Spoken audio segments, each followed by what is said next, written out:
Chapter 1961. Little fatty Mata, look over there. Aren't those two people from Che Ruman's team? Chi Xian suddenly pointed at the stage and shouted, "Save them!" Mata nodded. Ko Hongwen also said, "Oh, I really didn't expect that the two people who participated in the entrance exam with us actually ran off to Moonlight Academy now. They really are quite good at mingling. I remember that those two people are called Peng Guang and Zhu Bozong, right? Seems like it. Jojo, do you still remember that Che Ruman?" Chi Xian asked curiously. "I don't think I've seen Che Ruman ever since Tan Fa captured her." Che Ruman had long died and turned into ashes that flew to God knows where. Arbor muttered in her heart. She originally wanted to answer Chi Xuan's question, but when she landed on the stage, she suddenly paused. She sat there in a daze for a moment before abruptly jumping up from her stool and forcefully rubbing her eyes. Her movement of getting up was so big that it immediately affected the attention of everyone around her. Miss Qiao forcefully rubbed her large eyes and stared fixedly into the distance. On the stage, those 6 nimble figures flew up and arranged the 6 long swords in their hands into a sword formation. They were filled with exploding spiritual light as they eerily swept towards the opposing team. Arbor's heart was greatly shaken. Impossible. She shook her head as she muttered to herself, just as her small hand was about to stretch out to wipe her eyes again. Prince Amo had already stood up and grabbed her soft hand. He gazed at the stage with narrowed eyes and said softly, "Jojo, it's your senior sister Yugue and the others." Arbor abruptly turned her head and dazedly stared at him for a while before turning back to stare at the stage. She shook her head. Impossible. Big liar. She buried their bodies with her own hands. Wasn't there not a single survivor of the Holy Water Sect's 800 people? Everyone said that the Holy Water Sect had been annihilated, and everyone looked at her alone with sympathetic gazes. Master died. Second Ant Master and Third Ant Master both died. All of the senior sisters were dead, weren't they? Emolien put her arm around her shoulders and said softly, "Let's just ask and we'll know. Look, your 6 senior sisters are all here. Perhaps the Holy Water Sect still has more than just the 6 of them?" Miss Qiao's eyes were filled with a layer of mist. She turned her little face to look at him, shook her head vigorously, and said pitifully, "When I went up on stage to draw lots in the first round, they already saw me. If it's my senior sister, why didn't she come and find me? Liar. It's definitely not my senior sister." Chi Xian and the others did not know what was going on, but they were able to understand a thing or two. Then he turned his head to look at the 2 teams fighting in the arena. He looked at them thoughtfully for a while. Emolien's heart immediately ached when she saw her suffering. She nodded and said, Okay. They're not your senior sisters. Let's ignore them." "Liar." Arbor immediately retorted. The tears in his eyes were about to fall, and there was a hint of anger on his little face. "She clearly looks exactly like senior sister Yugue." Prince Amo didn't know whether to laugh or cry. When his baby decided to be unreasonable, she was even more unreasonable than anyone else. "Jojo," he softly whispered into her ear and used a handkerchief to wipe her sweaty palms. "Let's ask them clearly later, okay? Perhaps we left early in the last round, so they couldn't find us even if they wanted to. We have the Sex Messenger Talisman." Chapter 1962. Amused, Prince Amo pulled the little fellow to sit down and nodded. "Then why don't you take it out for us to see?" Arbor was momentarily dumbstruck. Her sex transmission talisman? Miss Qiao scratched the back of her head and secretly used her spiritual sense to push open the door to her inner world. After rummaging through her inner world, she finally found her sex transmission talisman in a nook and cranny. "Senior sister sent me a message." The little fellow's eyes brightened as she raised the sex transmission talisman in her hand. There was a small line of words left on the talisman. "Jojo, reply quickly when you see this." She left a message. Yugue. Yes. Ever since she buried her martial aunt and senior sister's corpses, she had thrown the sex transmission talisman in a corner of her inner world and never looked through it again. "Jojo." Chi Xian leaned over and looked at her. You found your companions? Arbor nodded at her. The venerable Peach Blossom Immortal said with a grin, Aya, an old friend from a foreign country, is here. Shouldn't you bring out some good wine, and let's drink until we're drunk? Foodie. Everyone cursed in unison, but when they heard the word food, their dog eyes lit up as they looked at Arbor. Arbor subconsciously pursed her lips, caressing the sex transmission talisman in her hand. Her gaze shifted to the arena again, only to see that the battle between the two sides had already reached its climax. Peng Guang released a circle of water spirit, trapping little Cannon Fong Su in a water prison. Fong Su's cultivation was about the same as Peng Guang's at the initial stage of level 14. After fighting for so long, she was a little tired. She was a little exhausted and couldn't break free of the water prison. However, Senior Sister Yu Gui and the rest were handling the remaining 5 people with ease. The battle would end soon, and victory should belong to Senior Sister's side. Little Cannon Fong Su was an impatient person. Seeing that her mystic energy was insufficient and she was trapped in the water prison, she took out the spirit-restoring medicinal liquid that the instructor had given her and gulped it down. If the spirit-restoring medicinal liquid could restore 1/10 of one's spirit energy, then it could at least restore 1/5 of one's mystic energy. When the time came, she would definitely be able to break free. Bound. It hurts. Pain? It hurts. Fong Su suddenly clutched his stomach with both hands, cold sweat rolling down his forehead. He only felt that when that bottle of spirit-returning medicinal liquid entered his stomach, it was as if a raging fire had ignited in his stomach, boiling and burning. Bam! Fong Su tumbled to the ground. When Yu Gui and the others saw this, they couldn't help but call out Junior Sister in a fluster. How could they still be in the mood to fight? They quickly rushed forward to check on Fong Su's condition. Peng Guang, stop! Seeing that his team member wanted to take advantage of the situation to attack Yu Gui and the others, the Moonlight Academy team leader couldn't help but shout to stop him. Peng Guang resentfully withdrew his hand and stood behind the captain. Junior Sister, what's wrong? Senior Sister, Senior Sister, Senior Sister. Fong Su clutched her stomach, her entire body emitting hot steam. Yu Gui reached out to touch Fong Su's forehead and was immediately shocked. Fong Su's entire body felt as if she had fallen into a furnace. It was terrifyingly hot. There's a doctor in the arena. Quickly take Junior Sister to see him. On the side, Ming Xia hurriedly crouched down and carried Fong Su on her back. The 6 people directly left the Moonlight Academy team behind and rushed down the stage without looking back. The moment they rushed down the stage, they saw a slender figure suddenly appear in front of them like lightning. Yu Gui and the others raised their heads, and in an instant, their eyes all turned red. 8 watch ends. Chapter 1963. Quickly move her over there and lay her flat. Arbor didn't have time to reminisce with them as he pointed to an empty passageway. They naturally couldn't block the entrance to the stage, so as to avoid affecting other people going up to the stage. After moving Fong Su to the side, Arbor immediately opened his spiritual eye. After carefully taking Fong Su's pulse, Arbor used his spiritual eye to carefully inspect Fong Su's body. He saw that nearly 3/4 of her mystic energy had been used up, leaving only a portion. And this portion of mystic energy was strangely wrapped in a layer of black fluid. A type of heat poison. Not only could it make the poisoned person feel as if their internal organs were burning, if the dosage was large enough, it could even damage a person's normal mystic meridians. Once the mystic meridians were damaged, if there was no way to repair or reconstruct them, then the person's mystic cultivation path would be considered to have come to an end. Yu Gui and the rest surrounded the little fellow, but they didn't dare to interrupt and disturb her diagnosis and treatment. Arbor had just taken out his needle bag when he saw a middle-aged man with a twisted expression charge forward in a rage. He grabbed Yu Gui and the rest and roared furiously. Yu Gui, is this how you lead the team?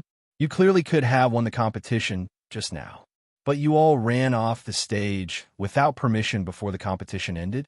Where's the Academy's honor?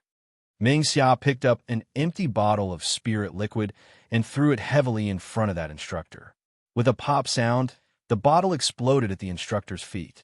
What kind of instructor are you? You actually gave poison to a student. Now that you've eaten someone's life, are you happy? Something like this happening in the seating area naturally attracted the gazes of many people from the other academies. Everyone didn't even pay attention to the intense competition as they all looked with interest at the students and instructors quarreling in Heavenly Bestowing Academy. The instructor actually added poison to the medicinal liquid that the students took. What kind of exciting news was this? The middle-aged instructor's face was naturally flushed red, almost unable to maintain his composure. He stared at Ming Xia and angrily reprimanded. What nonsense are you spouting? Don't vent your anger on your own instructor just because you lost the competition. Whether I'm venting my anger or not, you know better than anyone else. Chun Hanzi, who was at the side, said with a cold expression, "Everyone, take out the potions that the instructor gave us." Other than Fong, Su, who drank it all in one gulp, the rest of them didn't touch the liquid on their bodies. At this time, hearing Chun Hanzi's words, the rest of the people took out the medicinal liquid from their pockets and placed it beside Arbor. Arbor swept his eyes over them and casually picked up a bottle. He pulled out the cork and fanned the mouth of the bottle with his hand, sniffing it. His voice was flat as he said, "One bottle of trash, spirit-restoring elixir." He could only recover 1/10 of his spiritual energy each time. The recovery effect was extremely poor. The scarlet fire poison has been added to it. The dosage is moderate and will not destroy the spirit meridians in the body. However, it will make the user feel as if they are in a fiery purgatory, causing unbearable pain. Everyone was speechless. Why did he feel that the little girl's indifferent tone sounded like she was mocking him? Was it an illusion? And a bottle of trashy spirit-restoring potion, was there anyone who evaluated medicinal liquids like that? It was already extremely difficult for pill refiners to concoct this kind of spirit-restoring elixir. On the market, this kind of spirit-restoring elixir wasn't something that you could buy just because you had money. Most of it was concocted by pill refiners nurtured by various aristocratic families, according to precious recipes. The little girl's disdain for this bottle of spirit-restoring elixir made people feel very subtle. Chapter 1964. It was as if she was saying that the number 1 Heavenly Bestow Academy in Poland Prefecture could only produce this kind of trashy medicinal liquid. How embarrassing. The middle-aged tutor's face was instantly covered in a layer of soot. It was so dark that it was difficult to distinguish the color. The little girl's words were definitely infuriating. That evaluation of the spirit-restoring elixir solution made the 3 instructors of the Heavenly Bestow Academy feel like they had lost all face. You, what are you talking about? Although the little girl looked young, she was able to analyze the medicine in a clear and logical manner. The 3 tutors felt guilty for no reason. Be bastard. How could there be such a young alchemist? She must be lying to them. Your method of poisoning is extremely clumsy. The little girl added another evaluation. Little Fatty and the others who were watching the commotion couldn't help but laugh when they heard this. My God, seeing their family's Jojo's small face and expressionless poisonous tongue lecturing people, it really was a kind of visual enjoyment. Ha ha ha. The 3 Heavenly Bestow Academy tutors were probably so angry that their lungs were about to explode. Hearing this, one of them said angrily, "Little girl, don't speak nonsense when you can eat whatever you want. How can you prove that your judgment is correct? This poison isn't something you can casually scold people with just your words. I've been practicing medicine for decades. How could I lie to you?" The little fellow opened her mouth and said this. Then, she also felt that something was wrong. The corners of Yugue, Chun Hanzi, and the others' eyes twitched. They maintained a straight face and didn't say anything, but in reality, they were on the verge of breaking down. Little junior sister, even if you were to count the time you practiced medicine in your mother's womb, at most, you could only have practiced for 16 years. This bullshit of a few decades was really too exaggerated. Arbor was expressionless as she continued to use her spiritual eye to check the condition of Fong Su's body. While she was chatting with the Heavenly Bestow Academy tutors, she didn't forget to insert the needles in her hand. In this short period of time, the poison in Fong Su's body was almost completely removed. Dr. Luo is here. Make way, make way. The crowd opened up a path for a trembling old man who was not very agile to walk forward. There was naturally a big difference between a doctor and an alchemist. Other things aside, refining pills wasn't something any doctor could do. This old doctor was proficient in the art of detoxification, so it was normal for him to be dragged over. Arbor's acupuncture was at a crucial point, so the old doctor did not disturb her. He just watched from the side for a while and nodded repeatedly. Your acupuncture technique is exquisite. I wonder who your teacher is. Arbor put away the needles and looked up at the old doctor. He said expressionlessly, "My master is naturally a hidden expert. I can't reveal his name to you." Everyone, they really wanted to hit this lousy child. Usually, they would just say that their master did not allow them to reveal their name. Then, others would naturally understand that their master was an expert and would be too embarrassed to ask further. Who would directly say that their master was an expert, that how immodest. The old physician smiled helplessly. He wasn't angry and walked up from the side. He first checked on Fong Su, who was lying on the ground with his eyes closed. He nodded and said, "He's fine now." Then, he looked at the medicine bottle on the ground and confirmed that what Arbor said was true. This kind of red fire poison isn't hard to detoxify. It's just that it will cause a lot of damage to the human body in a short period of time, the old doctor explained. It's very painful. However, the young doctor's acupuncture technique is extraordinary. The treatment is very good. Chapter 1965. I believe that this lady will wake up very soon, the old doctor said with a smile. Yugue thanked him and turned to look at the three teachers with ugly expressions. She asked coldly, "Teacher Zhang, did you all hear that? You tell me how to solve this matter." The middle-aged teacher glanced at Yugue guiltily. What are you saying? Would a teacher poison his own student? The truth is right there. I don't know what's there to quibble about. Yugue interrupted his quibbling and looked straight at him. Teacher Zhang flew into a rage out of humiliation and turned to glare at the younger teacher beside him.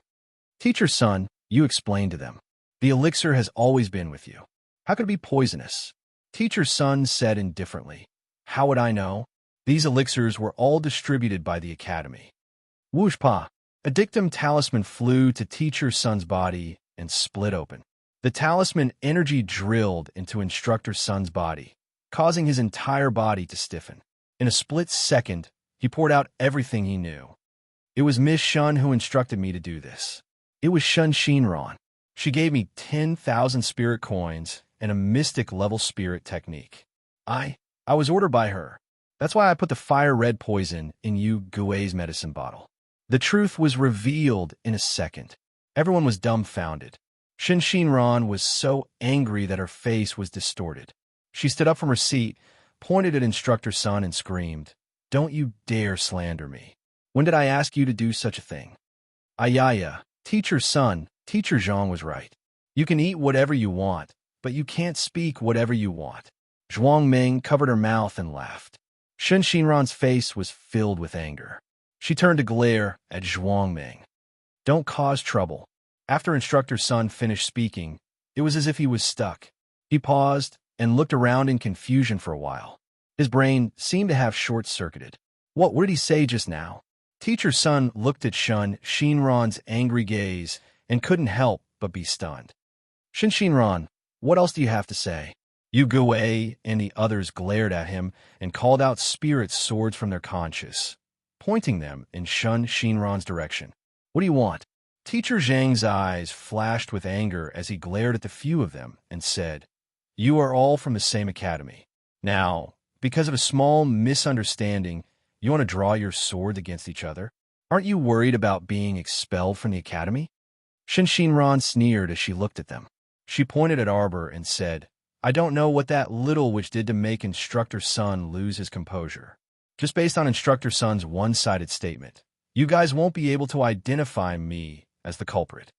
Just now, during the competition, you have already caused your own academy to lose because of a single mistake. And now, he was pointing his sword at his companion.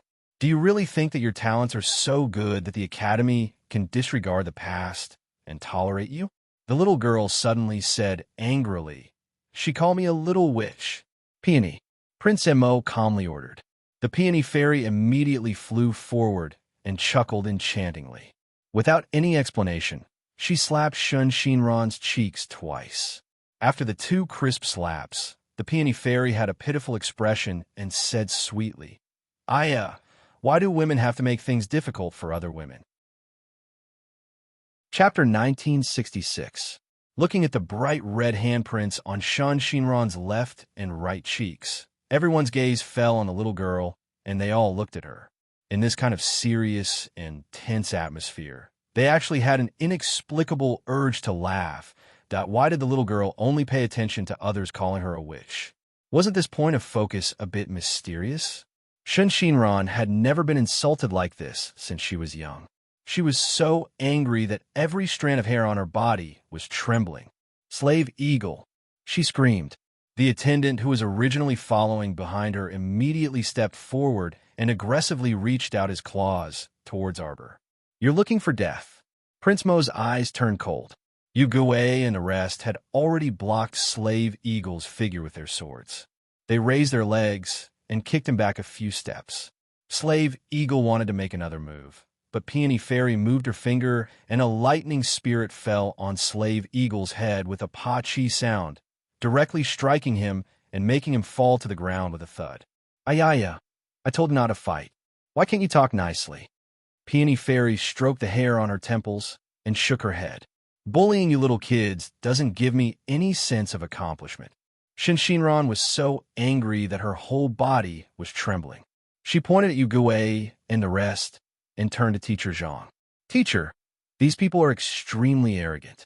First, they slandered me for instigating Teacher's son to poison. Then they protected an outsider against their own classmates. They should be expelled from the academy immediately. Teacher Zhang's mouth turned down slightly. He stared at Yugue with a serious face and said, Apologize to Miss Shun. Do you really not want to stay in the academy any longer? There's no point in staying in a lousy academy with a degenerate teacher like you. Zhou Danjin mocked from the side. Immediately, many people from other academies agreed and started to jeer. No one was blind. The truth was in front of everyone. This Miss Shun instigated Teacher's son to poison. How could she not be punished? This Teacher Zhang was still protecting her. It was really disgusting. All of you. Shun Shinran felt like she was being targeted by the whole world. She stomped her feet in anger. Teacher, chase them out. Teacher Zhang nodded with a cold face. Yugue, there's no need for you to chase us away. We'll leave on our own accord. Yugue raised her hand and stopped Instructor Zhang from speaking. Instructor Zhang suddenly felt as if he had punched in his soft cotton. His face was livid with anger. All of a sudden, hit him. The little girl threw a rotten egg at Instructor Zhang's face. Qi Xian and the rest of the onlookers immediately rushed forward as if they had been injected with chicken blood. They showered Teacher Zhang with punches. Hearing the three mentors being beaten up by the crowd, the other students in the seating area who didn't like them also came up to give them a few punches. It wasn't until the person in charge of the arena hurriedly brought people over and separated the two sides that they saw the three Heavenly Bestow Academy instructors beaten black and blue. Teacher Zhang's finger trembled as he pointed at Arbor. He was so angry that he couldn't even speak. If it wasn't for the fact that they couldn't use spiritual power to attack in the seating area, would he have been beaten up so badly? Arbor pretended not to see him.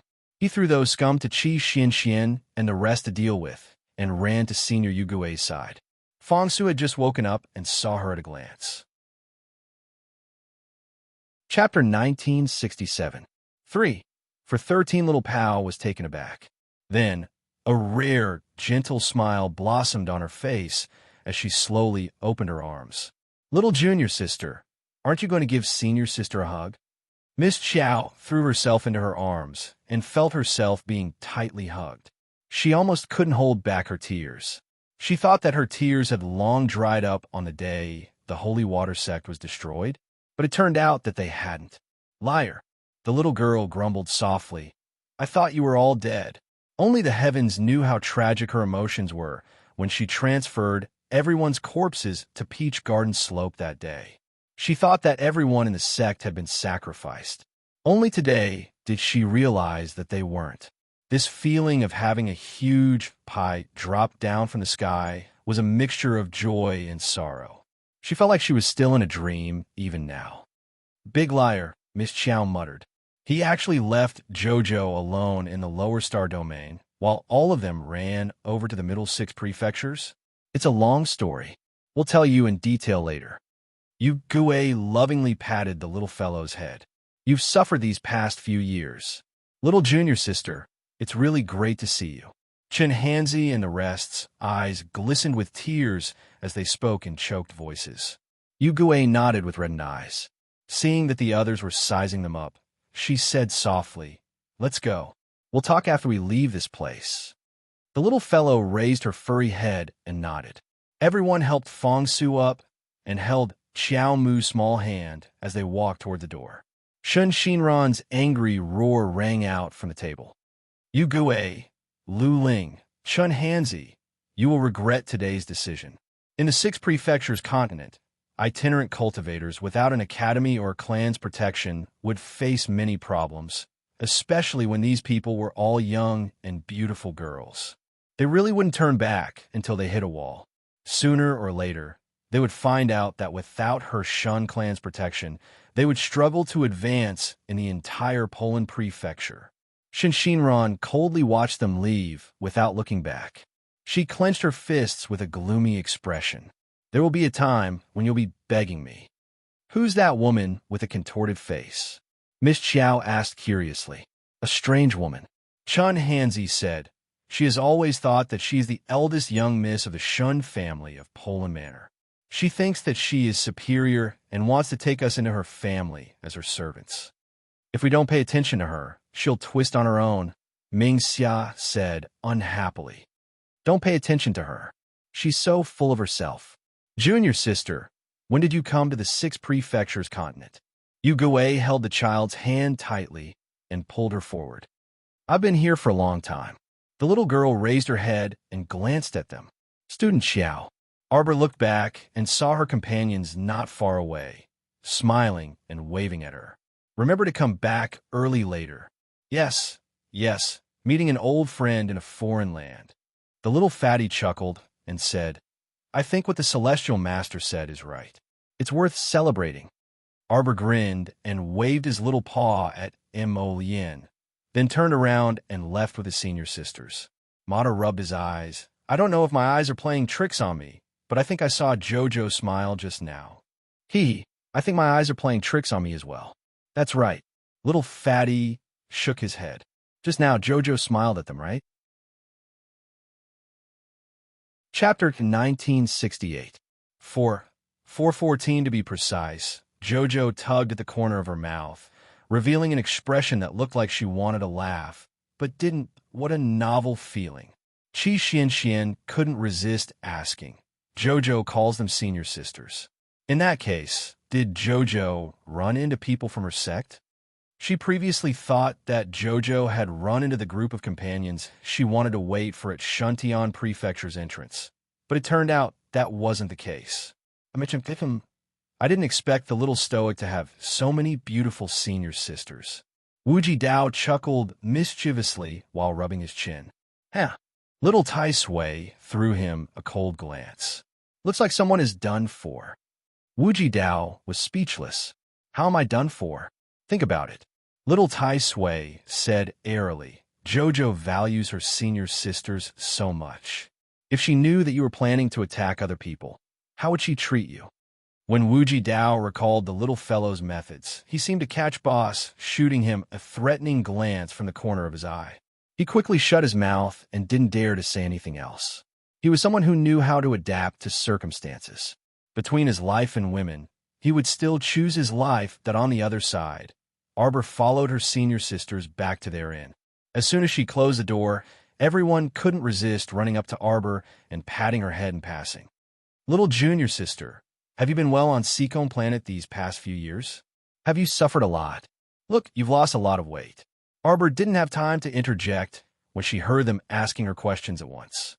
Beside her, Yugue couldn't resist laughing and saying, "With the crown prince of Emo Kingdom around, I think little junior sister can't endure any grievances."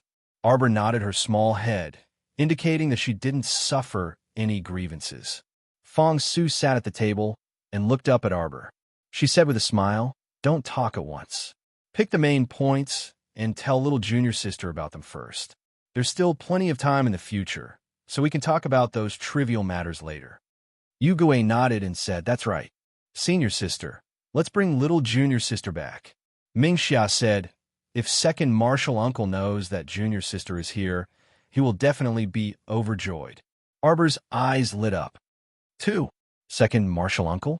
Yugue nodded. "And master is fine. Master and Auntie let us and found a house in Poland Mansion to stay for the time being. Little junior sister, you still have to continue competing. It won't take much time. When you're done, we'll." Senior sister. Fong Su didn't quite agree. "What kind of competition is that? Why do you still care about it?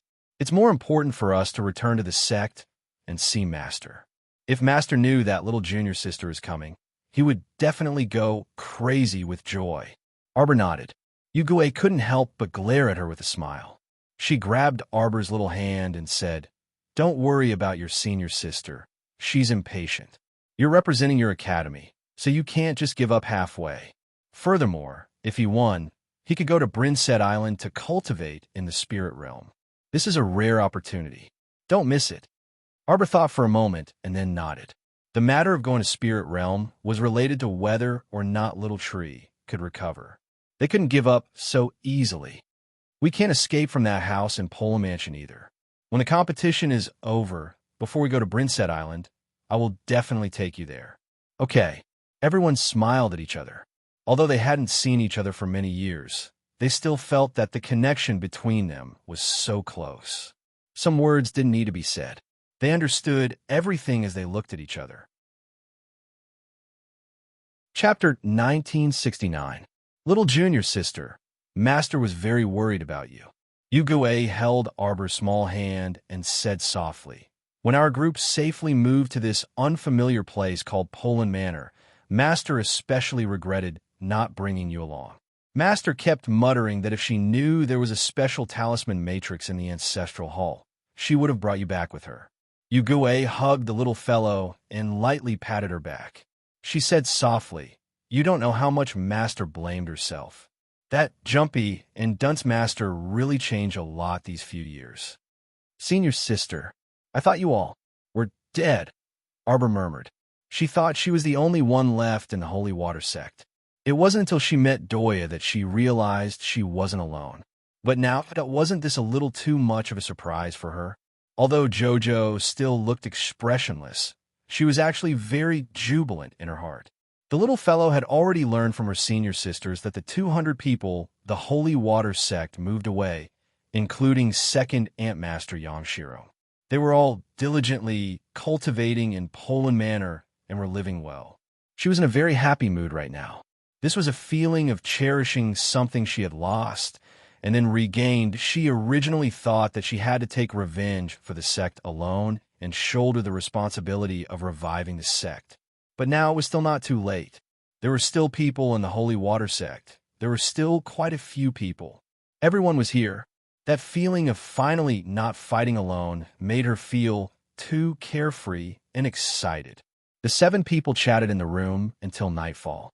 Only then did Arbor pull Yugue's hand and say, "Senior sister, you should check out of this inn and stay at our place.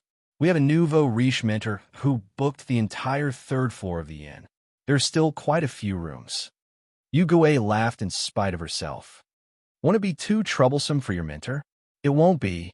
Arbor shook her head with an expression that said, "If Mentor Zhou dares to despise senior sister, I'll beat him to death."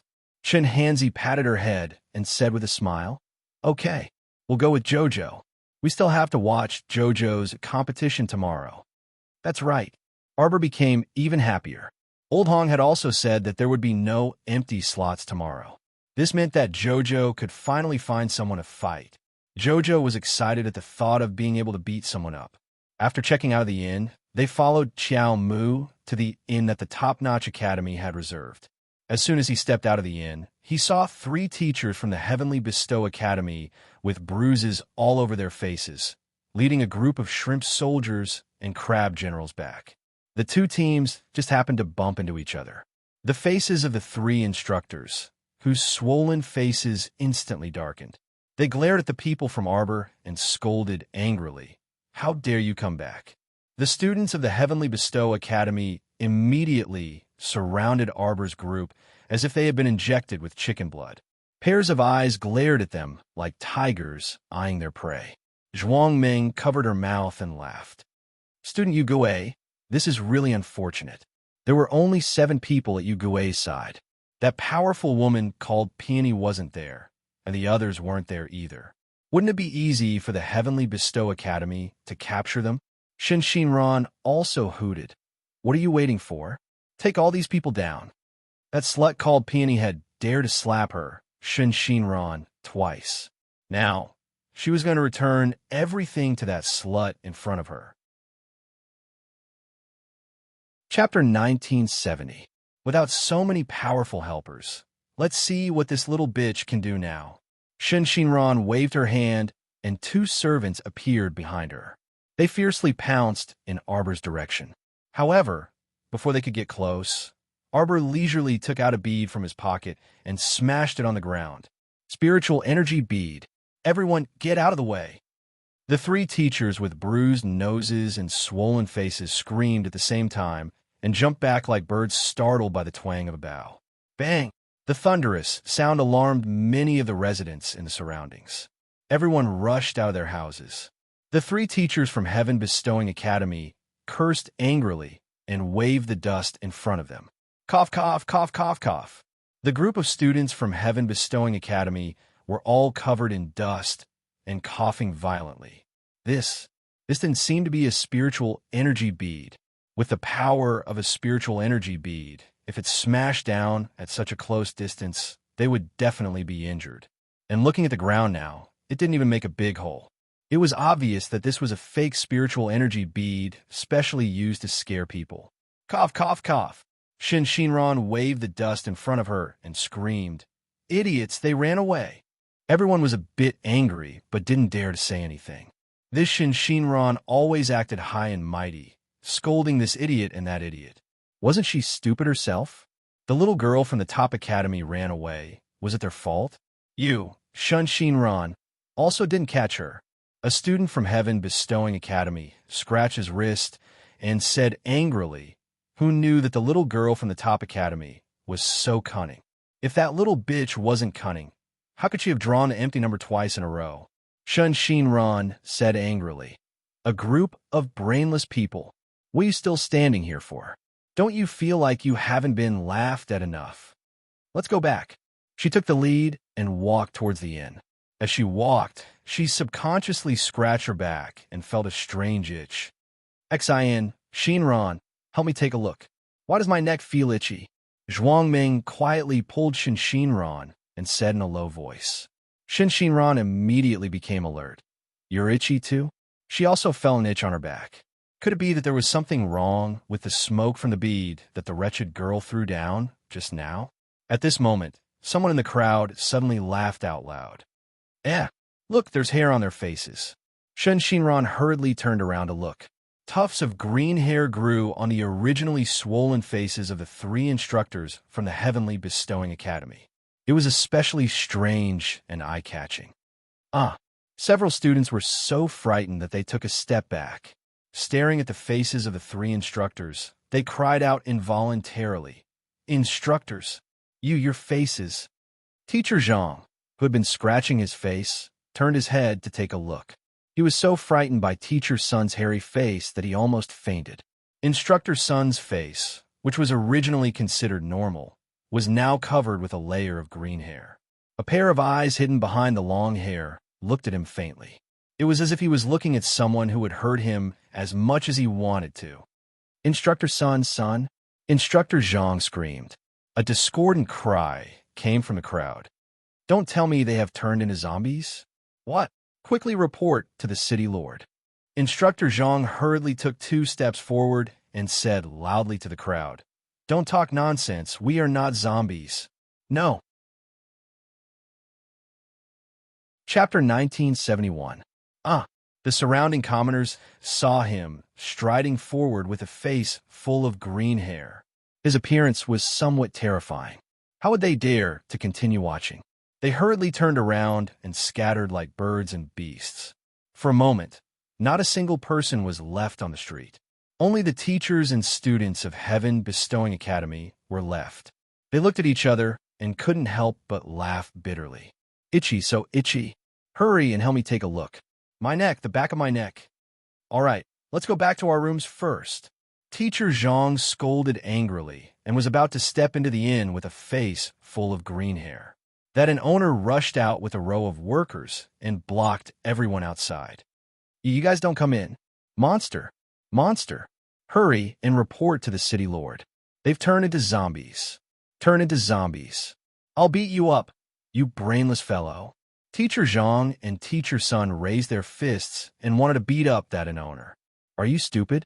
Their brains were clear and their thoughts were very clear. They were clearly living people. How could they have turned into zombies? How could they have turned into zombies? Zombies my ass. Go, go, go. Bad luck. Then owner shrieked. I won't charge you for the tea for these 2 days. Hurry and scram. Let me tell you, the city lord's guards are about to arrive. If you don't leave, you bunch of monsters will be sent to jail. Who's a monster? Who are you calling a monster? Shinran was so angry that her entire body trembled. She wanted to pounce forward, but was stopped by Zhuangming. Shinran, hurry and help me take a look. Look at your dead head. Shinran forcefully swatted Zhuangming's arm away and pointed at her face full of green hair. Can't you look at others? Look at my face. Don't have any wishful thinking. Everyone is the same now. Zhuangming shrieked and held her face full of green hair. She shrieked in disbelief. How could this be? What's going on? Are you a pig? You still don't know what's going on? Shinran poked Zhuangming's head and scolded harshly. This must be the poison from that little bitch just now. What kind of poison is so powerful that it can actually disfigure us? Zhuangming couldn't believe it at all. Liar, you're lying. I want to go back to my room and look at the mirror. I want to go back. Go away. A few of the workers blocked Zhuangming's path with long sticks. The shopkeeper shrunk behind a few of his employees and only stuck his head out. He screamed at them laughably. Get lost, get lost, get lost. You bunch of green fur monsters. Don't even think about coming to our store to torment the other customers. Get out of here. You, Shinran, and the others were about to explode from anger. In the midst of the dispute, the large number of guards sent by the city lord's mansion had indeed arrived. They surrounded the entire street and sent people to guard the main entrances and exits. A group of people rushed towards the inn. We are from the Heavenly Academy who have come to Flourishing Magnificent City for the competition. The Heavenly Bestow Academy of the Poland Prefecture. Instructor Zhang shouted loudly. We are not monsters, nor are we zombies. We were just poisoned by a scoundrel, that's why. Do you think I'm stupid? The leader of the guards raised his hand and interrupted Instructor Zhang's words. Do you think I haven't seen people poisoned? I want to ask you, what kind of people would become like you after being poisoned? Chapter 1972. Green fur growing all over their bodies and their eyes turning red. They're clearly turning into zombies. What? Put on your protective gear. Be careful not to get bitten by these zombified monsters. The leader shouted and ordered, surround them and take them all down. We're not zombies. We're not. Our minds are very clear. We're not. What a joke. Which zombie would admit that they're about to turn into zombies? The leader sneered and waved his hand. All the city guards charged forward and used their spears and iron spears to form a circle, capturing all the people from Heaven Bestow Academy in one fell swoop. You bunch of idiots. Who will be like us when they turn into zombies? Why will we waste time talking to you? I already told you that we're poisoned. Before Instructor Zhang could finish his sentence, a fist smashed into his furry face. It was so painful that the corner of his mouth twitched. You guys are a bunch of idiots. Other people have black faces and purple lips when they're poisoned, who would have fur growing all over their bodies. Is this what your family's poison looks like? Uffed. Fong Su, who was hiding in the corner and peeking, couldn't hold back her laughter. Lu Ling also covered her mouth and laughed.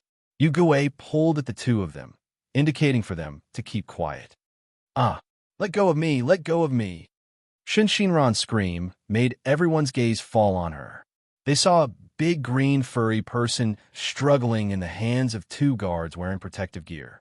Her furry face was so distorted that it was impossible to see her original appearance. You, what do you want to do? Let go of me. Let go. I'm the young miss of Poland Manor's Shun family. You dare to treat me like this? My father, Patriarch Shun, won't let you off. While struggling, she forcefully twisted her two furry arms, causing the clothes on her back to rip apart. Shen Xinran froze when she heard the sound of the cloth tearing. Then, she let out an earth-shattering scream. You guys, you actually dare to treat me like this. This was like the last wail of a pure and innocent maiden before she was brutally trampled upon. However, the guards all looked at her with disdain. After her earth-shattering screams subsided, the head guard impatiently slapped Shun Xinran's face. What are you shouting for? What kind of celestial being do you think you are? You're covered in green fur. Just looking at you makes me lose my appetite. Shun Xinran's entire body froze. This was the first time she had been so despised by men. Moreover, it was a group of lowly guards. Fong Su didn't mind watching the drama unfold. She was about to open her mouth to mock them when Chun Hanzi stopped her. Let's go. The drama is almost over. If they were discovered by the people of the Heavenly Bestowing Academy that they had been hiding on the side and watching the commotion, then it would be a big mess. Arbor nodded. Let's go.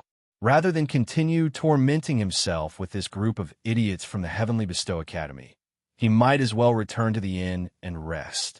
Speaking of which, the sky was now completely dark. Arbor reached out and rubbed her small belly. She wondered if that group of foodies were still waiting for her to return. Junior sister, how did they become like that? Jiangqi asked with a face full of curiosity. Was it the poisonous smoke that floated out when that pearl was smashed open? Chapter 1973. Arbor nodded, then shook her head. It's not poison. It's just a kind of medicine that accelerates hair growth. I'm a good person. The little fellow patted her chest. We have to clearly distinguish between gratitude and grudges when dealing with people. The one who poisoned senior sister was that Shun Xinran. We can just poison her back. As for the others, they're just small fries. We can just teach them a lesson while we're at it. Yu Gui silently twitched her mouth. So Shen Xinran really did hit the jackpot, didn't she? I couldn't tell at all. Fong Su excitedly rubbed her hands. From what I can see, Shan Xinran's symptoms are pretty much the same as the others. In another hour, she'll be much worse. Little junior sister, what kind of poison did you give Shen Xinran? Everyone asked curiously. Shen Xinran gave senior sister fire red poison before, so I modified this fire red poison a bit and gave it to her. All right, it's given her a taste of her own medicine. Everyone nodded in understanding and followed little junior sister back to Tranquil Inn. We're staying on the 3rd floor. Arbor led everyone up the stairs. When they turned the corner on the 2nd floor, they happened to see 2 men walking out side by side.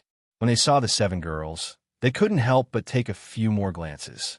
Xiaomu looked up and saw that the man on her left was precisely the man who had courteously yielded to her from time to time during the last 2 times they drew lots on the stage. Hence, she expressionlessly nodded at him as a greeting. That man smiled and also nodded at her. He stepped aside to let the 7 of them walk up. Another man's voice came from behind. Senior Brotherly, are those girls the ones who had a falling out with Heavenly Bestow Academy and were chased out by Heavenly Bestow Academy?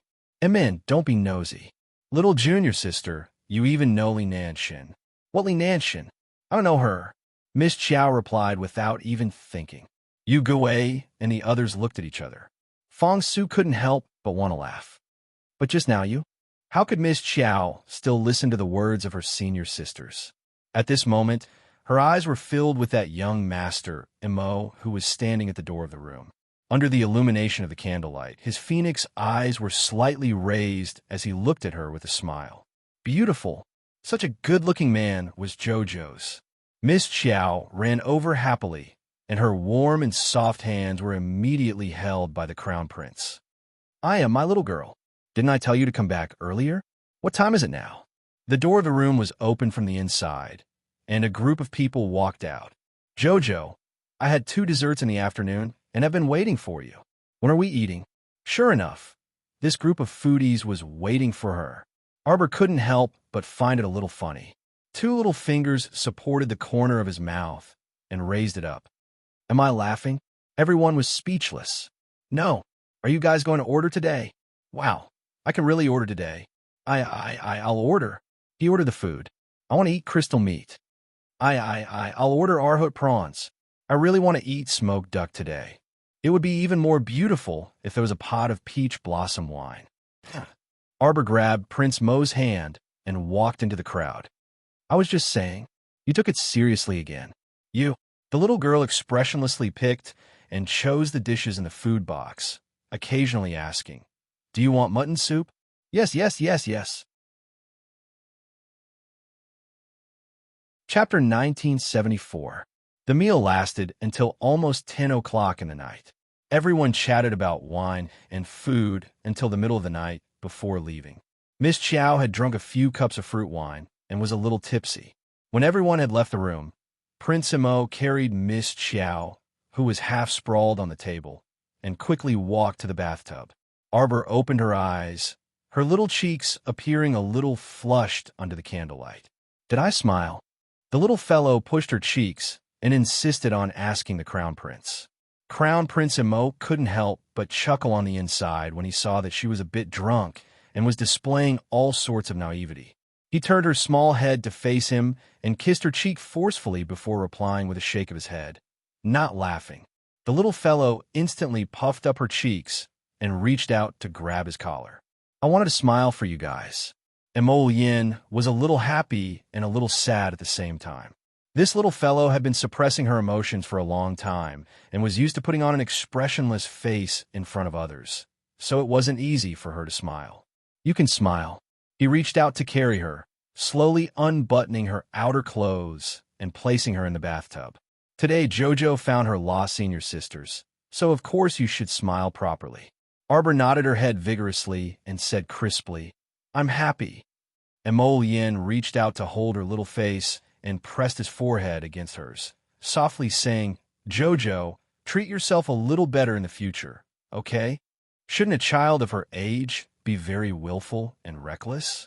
Who would suppress their emotions like her? Moreover, with her current status, so what if she was unbridled and arrogant? That was something she could do. Arbor reached out to hug Imo Yin's neck and leaned on his shoulder. For some reason, she couldn't stop her tears from falling. Lien, second Marshal Uncle didn't die. Second Marshal Uncle didn't die. I thought they were all dead, but they weren't. I'm very happy. I don't know how to tell you. Imo Yin raised his hand to caress the back of her head as he replied, softly with a nod. I know, I understand. My Jojo has never been alone. Arbor pulled away slightly and looked at him with his misty eyes. Suddenly, he kissed him on the cheek. How do you know everything? Prince Imo was momentarily stunned.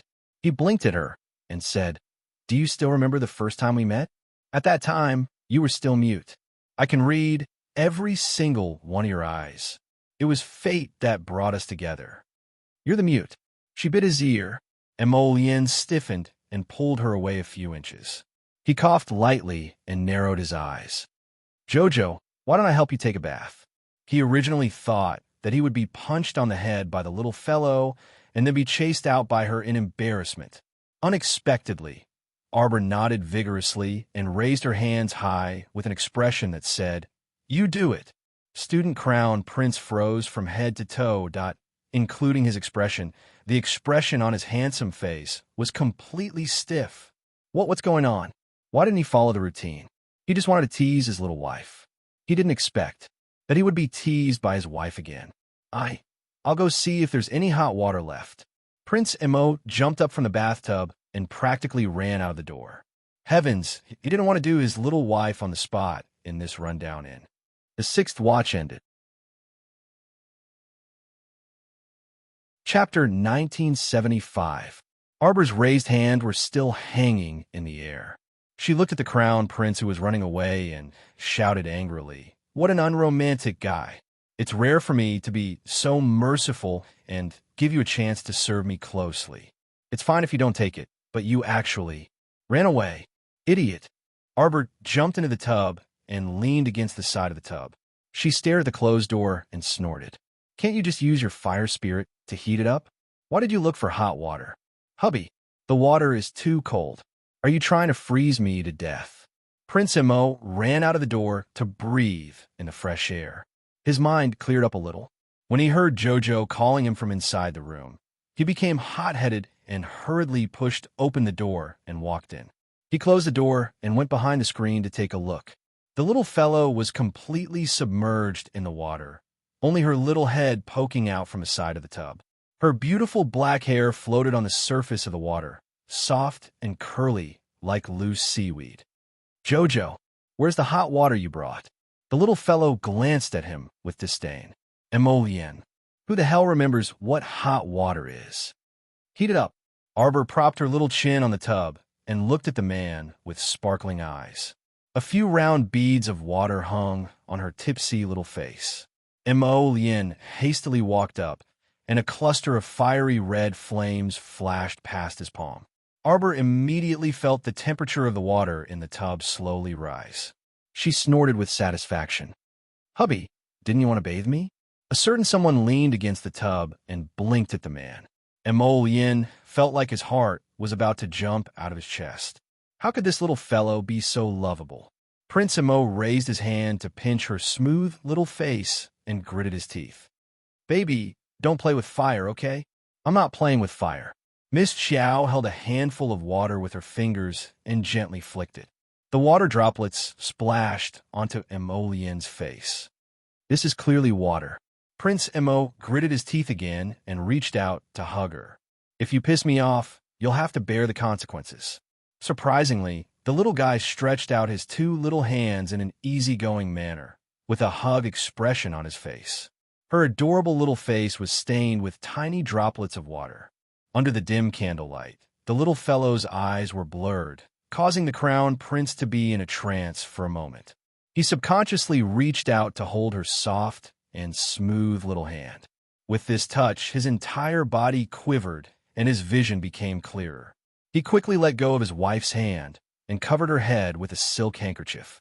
His Highness the Crown Prince, who had always been decisive in killing, was unexpectedly unable to speak clearly for the first time. You wash it yourself. I'm going back to my room to rest. Don't play with the water. Go to bed early after bathing. I'll see you tomorrow." Swish, bang. The door was slammed shut. Arbor's finger brushed against the surface of the water. He propped up his chin with one hand and huffed. "You have evil intentions, but no guts." Not long after, Arbor climbed out of the tub. He wiped himself clean and put on a clean set of clothes. He opened the window and glanced next door, his eyes rolling. Knock, knock, knock. Prince Mo had just tidied himself up and sat at the table to drink some water when he heard someone knocking on his door. It couldn't be his wife. Right at Emolien got up and opened the door. A faint fragrance assailed his nostrils. The little fellow took advantage of the situation and threw herself into his arms. Prince Mo was immediately enveloped in a soft and warm embrace. Chapter 1976. Jojo, you're drunk. The Crown Prince finally understood why the little fellow was acting so strangely today. I'm not drunk. The little fellow waved her little hand with a proud expression. How could I be drunk? I only drank 3 cups of fruit wine. That's right. You drank 3 cups of fruit wine, and you're drunk. Don't deny it. The Crown Prince hurriedly carried the little fellow into the room and kicked the door shut while he was at it. Hubby, Miss Xiao kept blowing warm air into his ear, her eyes blurred. Why are you so useless? You were scared just now. I'm not scared. Hearing his wife say that, as a man, how could Prince Mo admit that he was scared? Then why aren't you looking at me?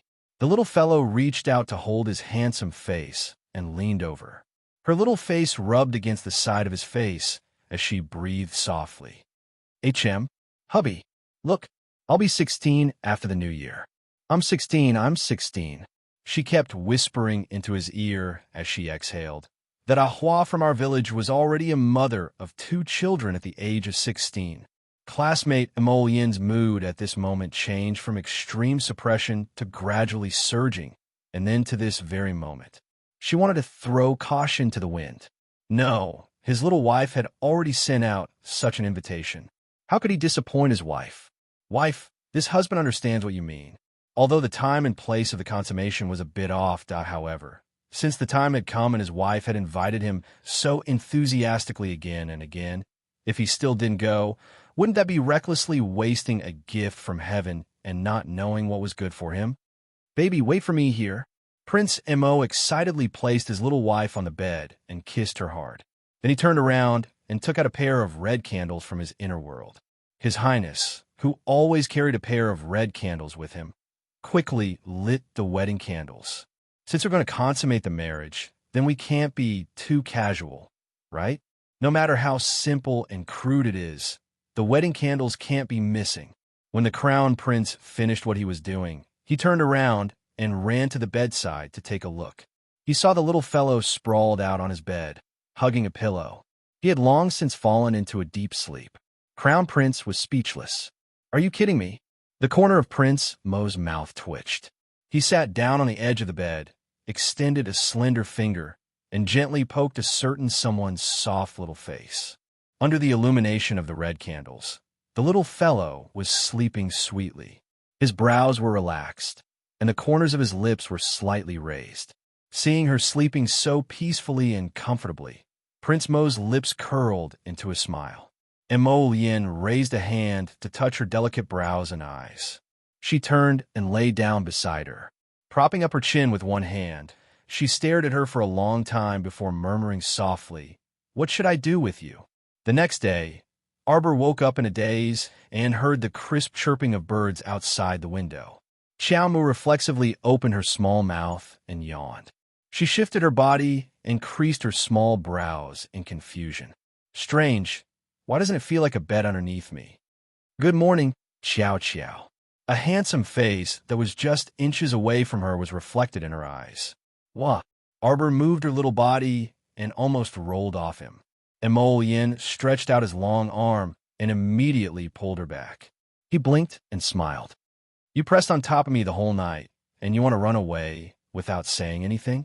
How could it be so easy in this world? Chapter 1977. Miss Chiao's face inexplicably turned completely red. No, it's you? Why are you here? Arbor wanted to get up, but a pair of arms were hooked around his waist, causing him to struggle for a long time. Don't you remember? Emolyen frowned and pinched her little face. After you got drunk yesterday, you kept asking your husband to help you bathe. After bathing, you even insisted on hugging your husband to sleep. Nonsense. The little fellow immediately stuttered. Her little hand reached over and hit his head hard. Big liar. How could I be so ridiculous? Don't try to deny it. You were acting crazy when you were drunk. Now that you're awake, you won't admit it. Emolyen looked at her bitterly and pointed at her little body that was lying on top of him. Do you see that? Evidence. For an entire night, your husband almost couldn't breathe under the pressure. Arbor hurriedly tried to get up. You, how are you? Are you feeling unwell anywhere? Could it be that her alcohol tolerance was really that bad? It couldn't be. Although her character wasn't that great, she still had a bottom line. Her alcohol tolerance shouldn't be that bad. My head is uncomfortable. My limbs are numb. I can't breathe. Emolyen said faintly with his eyes slightly closed. Then what should we do? Arbor reached out to hold his wrist. I'll take your pulse and then give you acupuncture to unblock your muscles and bones. There's no need to go through so much trouble. Emolyen flipped over. Miss Chiao only felt that the world was spinning. When she raised her head again, she saw Prince Mo pressing down on top of her head. Let's change the direction of your head. Emollion said softly as he propped up his chin with one hand beside her cheek. You, what are you doing? The little fellow suddenly felt that she had lost some of her confidence. She didn't know why, but this position made her feel a little creepy that she felt that the gentle crown prince in front of her could very well turn into a wild wolf in the next second. Feeling guilty, baby? What am I feeling guilty about? Arbor stubbornly defended herself. I'm not feeling guilty at all. What are you feeling guilty about? If you knew what kind of terrible things you did to me last night, you wouldn't have said those words just now. I don't remember anything. The little fellow put on a shameless face. I didn't do anything. Huh. He reached out and rubbed her little face. Do you still remember what you said to me last night? Tell me, when Xiaohua was your age, she was already the mother of 2 children. Arbor instantly felt like she had been struck by lightning. She pulled the thin blanket next to her and covered her face with it. Damn it. How could she say such shameful words? Her brain yesterday, Emollion twitched his mouth, and he pretended to be serious as he tugged at the thin blanket covering her face. What cover? I haven't finished speaking yet. That's not the only thing you did to me yesterday. I don't even remember. The little fellow's muffled voice came from under the thin blanket. It's okay. I remember everything. I'll tell you one by one. Wah. The little fellow hurriedly lifted the thin blanket on her face and reached out her little paw to seal the crown prince's mouth. You're not allowed to say it. Prince Emo tugged her little hand down and smiled as he lightly bit the little finger that she had brought to his lips. How are you going to compensate me? Chapter 1978. I can see that you're quite happy. Don't try to lie to me. The little fellow stuttered as she finished speaking, feeling that her little face was so hot that it was about to boil. Prince Emo giggled. He held her fingers and kissed them one by one before nodding and saying, although I can see that you're quite happy, that doesn't mean that you can always tease this crown prince and run away, right? I didn't run away. Miss Xiao stubbornly cried out. Where did I run away? She was still being pressed down by him right now. Prince Emo slightly lowered his body and whispered in her ear with a chuckle. If I wasn't pressing down on you, you would have run away long ago. Do you believe me? Gulp. The little fellow swallowed her saliva and hurriedly reached out to cover his sparkling phoenix eyes. You're not allowed to look. I'm panicking from looking. How can you not look? Prince Emo pulled down her little hand with a serious expression. I didn't know what eyes were used for in the past. Now that I know, it's to look at you. If you don't let me look at you, then what's the use of having eyes? The little fellow shrank herself into the thin blanket and covered her head. Her little face was boiling hot as she cried out in a muffled voice. You're teasing me. What's wrong with this guy today?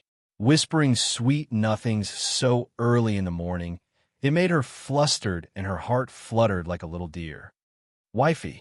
Prince Emo slightly curled his lips and dug her little face out from the blanket. He looked at her with a grin, and his fingers pushed a strand of hair in front of her eyes to the back of her head.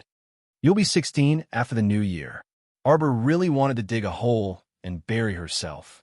A while ago, she had indeed been thinking that JoJo would be 16 after the new year. 16 would be a big girl. Recently, her body had been well nourished. Compared to her previous life, she was completely too healthy.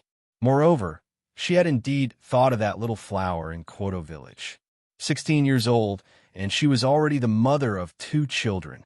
But this was only what she thought in her heart. How would she know that she had blurted out everything to the crown prince when she was drunk? So angry, so angry, so angry. Wife, let's make a deal. When you're 16, we'll... Boom! Miss Xiao punched the back of the crown prince's head, took out a body securing talisman, and slapped it on the crown prince's forehead. Crown prince was speechless. We're going to draw lots for the competition today. Get up quickly. Arbor pushed his body with all his might. Like a little octopus, he hugged his limbs and rolled around. Then, he quickly slid down from the bed. Want to run away again? Emollion sat up and grabbed the little fellow's wrist. This habit of running away after flirting had to be changed. Arbor coughed. He didn't run. You. Why are you in such a hurry? Well, we'll cross that bridge when we get there. After saying that, he quickly put on his clothes and ran out without looking back. Crown Prince was speechless. After one night, his wifey completely refused to admit what she said yesterday. What should he do? The Crown Prince pondered as he got up to put on his coat and tied his belt. His fingers paused on the tassel of the jade pendant on his waist, and his eyes lit up. Chapter 1979. When his wife mentioned the boat, she was probably telling him that when the time came, success would naturally follow naturally. Even if the boat didn't straighten, he could just ask someone to straighten it. Crown Prince Mo intuitively felt that his thoughts were very reasonable, and he walked out of the door, neatly dressed with curved eyes. He waved his paw at his wifey, who was exercising her small hands and feet under the porch. Wifey, hubby understands your meaning. Shell. His wifey immediately ran back to her room and closed the door. She didn't give him a single glance. She's shy again, the Crown Prince thought with a melancholy face. Perhaps he should prepare a few bottles of fruit wine? An hour later, everyone gathered in the hall on the first floor. They casually ate the breakfast provided by the store and planned to head to the Shanghua Gladiator Arena. Today is the first battle of our elite academy. Everyone must compete well. Bring out 100,000% of your spirit. Students, today is the day to fight for the glory of our elite academy. Instructor Zhou finished his impassioned speech. When he turned around, black lines immediately appeared on his forehead. He saw that everyone was dragging their feet a dozen meters away from him with an expression that said, "I don't know this person." Just now, Zhou Donjin's provocative words had caused the surrounding citizens to point and whisper among themselves, covering their mouths and laughing secretly. In this world, there was no teacher more miserable than him, Zhou Donjin thought. Ahem, ahem.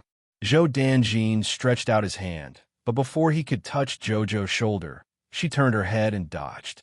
After Qiao Mu ran away, Qi Xianxian, Little Fatty, and the others naturally didn't pass on their responsibilities. With a whoosh, they brushed past Instructor Zhou. Instructor Zhou was flustered and exasperated as he raised his finger and pointed at the students who ran away. A group of little brats. When he talked to them about serious matters, they all ran faster than rabbits. Everyone quickly arrived at the entrance of the Shanghua Gladiator Arena. As usual, they greeted the stewards and went in. Only this time, the two stewards looked at Yu Gue and the others with a very strange expression. Teacher Zhou stopped in his tracks and turned to look at that person. Does Elder Hong have any instructions? Oh no. The steward quickly shook his head and smiled. I just feel that these girls are quite lucky. Not long after leaving the Heavenly Bestowing Academy, something had happened to everyone there. Now they've all contracted a strange disease with green hair growing all over their bodies. They've been completely controlled by our city Lord's Mansion's guards. Instructor Zhou was stunned for a moment, then he nodded. When he left the door and walked towards the arena, only then did Zhou Donjin cast an imperceptible glance at Qiao Mu. He coughed lightly and asked, "Did you do it?" Arbor looked at him expressionlessly. "Do I look like someone who would do something so boring? Why doesn't it look like it? It was too similar, wasn't it?" "Nope." Darling Qiao shook her head in all seriousness and snorted. "If I were to make a move, I would naturally want them dead." "That's true." The others nodded in agreement. As they walked to their seating area, they saw people waiting for them from afar. Seeing them come over, Soaring Flower Academy's captain, Gulioli, quickly walked towards them. She crossed her arms and said, "I've finally waited for you guys. Why are you waiting for us?" Little Fatty laughed strangely. "Are we that close to you?" Chapter 1980. Gulioli's face darkened as she said angrily, "Go away. Let your team leader speak." Everyone moved to the side to make way. As the team leader for this competition, it was naturally Duan Muqing. Duan Muqing frowned as he walked out of the crowd, looking at the girl in front of him indifferently. "What's the matter? You're the team leader of the top academy?" Gulioli sized up Duan Muqing and nodded. "That's good. This is our Flying Flower Academy's challenge letter. Whoosh! A thin piece of paper flew towards Duan Muqing's hand. Duan Muqing stretched out 2 fingers and lightly pinched it. With a slight shake of his wrist, that thin piece of paper immediately slid down from his fingertips, shaking it into a silk book. The 2 words challenge letter entered everyone's eyes. This was Flying Flower Academy's challenge letter to their top academy. If the top academy did not want to be looked down upon, they had to accept it. No matter what, they had to accept it. Duan Muqing coldly glanced at Gu Lioli, nodded, and took down the challenge letter. The top academy will accept the challenge as promised. The crowd of onlookers instantly burst into an uproar. Fuck, this was really surging with excitement. He didn't know what kind of background this top-notch academy had. Why would the Flying Flower Academy target it? Flying Flower Academy was an existence that was second only to the 4 great academies in Shuntian Prefecture. Their strength was not to be underestimated. This top academy, on the other hand, was unknown and had never been heard of before. Was there even a need to talk about this competition? That would definitely be a complete victory for Soaring Flower Academy, right? Everyone was guessing in their hearts, unable to hide the excitement on their faces. This was too exciting. Gulioli. Duan Muqing coldly said this name and kept the challenge letter in his hand. His eyes were vast and misty as he looked at the other party. You will pay the price for your rashness today. After saying that, he turned and left. Gulioli clenched her fists and wanted to angrily rebuke, but she saw the group of people from the top academy looking disinterested as they turned and followed Zhou Danjin and the rest back to their seats. Gulioli's heart was filled with anger as she clenched her fists tightly, turned, and left quickly. Gulioli didn't know which match would be arranged and which match she would be fighting against the top academy. However, she was not afraid. Even if she was arranged to fight in the first round, it did not matter. She had already prepared enough means to deal with them. Now, it was time for the student representatives to draw lots on stage. Looking at Arbor's figure on the stage again, even a fool would know that the little guy who drew the bye twice in a row was probably a very lucky person. But this time, because they didn't have a bye, the future of the top academies was uncertain. Everyone looked at Xiao Mu as if they were watching a good show. Arbor had already finished drawing lots and was waiting at the side. At this time, when he saw everyone looking at him, the little guy held the bamboo stick in his hand and stared back at them one by one. What are you looking at? All right, same old rules. Those who sign the same number stand together. Number 3. Arbor looked at the bamboo stick in his hand and searched for the number 3 representative in the crowd. Who's number 3? Number 3. What, you're number 3? Suddenly, there was a mournful cry from the other side. Arbor turned his head and saw Hippopotamus Academy's team leader, Shagwa, holding a bamboo stick and staring blankly at him. His eyes were almost condensed into tears. Chapter 1981. His luck couldn't be this bad, right? Shagwa blankly held that number 3. After looking at it carefully for a few seconds, he realized that the number 3 was still the same number 3. It didn't move at all. Shagwa was really about to cry. What was going on? Why did the heavens play such a joke on him? He didn't want to draw Miss Chiao's team at all. Such a savage girl. What sin had he committed to meet her? Seeing Shagwa look like he was about to faint, everyone couldn't help but feel curious. They sized him up a few more times. Someone familiar with him couldn't help but laugh and call out, "Shagwa, what's up? You have this weird expression on your face. Your team is quite lucky." After all, the top academies weren't famous academies and weren't among the top few academies. For this kind of unknown small academy, Hippo Academy was naturally a piece of cake. Advancing wasn't a problem. Who would have guessed? Hippo Academy's team leader, Shagwa, looked at the onlookers with an accusing gaze and shouted indignantly, "What do you guys know?" This group of onlookers simply didn't mind watching a show. He was about to die from anxiety, all right? He didn't expect that they would be eliminated in the 3rd round of the semifinals. It was really too early. Arbor curiously sized up Hippo Academy's team leader, Shagwa, before turning around and stomping down the stage. Just as he returned to the seating area, he saw the main referee, Elder Hong, walk up the stage with a smile and announce, "Everyone, the highly anticipated third round of the semi-finals is about to begin." Before this, a team has chosen to publicly issue a challenge to battle and learn from each other. The entire audience was in an uproar. Many of the onlookers who didn't know the situation started to howl excitedly. As Elder Hong's voice fell, Gu Yuli led Zhao Li and the others up the stage, receiving everyone's attention. Flying Flower Academy, as the challenger of this competition, will have a fair battle with the top academies. Elder Hong extended his hand and gestured, "Let's invite the students of the top academies up the stage." Amidst the enthusiastic applause, Duan Muqing led the other 7 people from the top academies up the stage with a cold expression. The competition will begin immediately. Elder Hong turned the hourglass upside down and said with a smile, "The competition will start in 1 hour." Zhao Li from the Flying Flower Academy was the first to fly towards Arbor with his fists raised. The wind from his fists whistled as they swept across. Arbor didn't even look at him as he dodged to the side. At that moment, Duan Muqing and Qi Xianxian surrounded him. Each of them sent out a wave of spiritual energy towards Zhao Li's face. Both sides had used their killing moves. After being hit by Duanmu and Xianxian's attacks, even if the unlucky Zhao Li did not die, he would at least lose half his life. Zhao Li roared angrily. With a stomp of his foot, he immediately summoned his profound beast. That Xian beast looked a little like a cow, but it did not have horns on its head. It looked very ferocious, and it bit towards Qi Xuanxuan's forearm. Qi Xuanxuan's expression did not change, and her heart did not skip a beat. With a wave of her hand, she released her golden lion. The golden lion was very ferocious. It opened its mouth and bit Zhao Li's leg, tearing off a piece of his flesh. Zhao Li was in so much pain that he fell to the ground and rolled around, crying out in pain.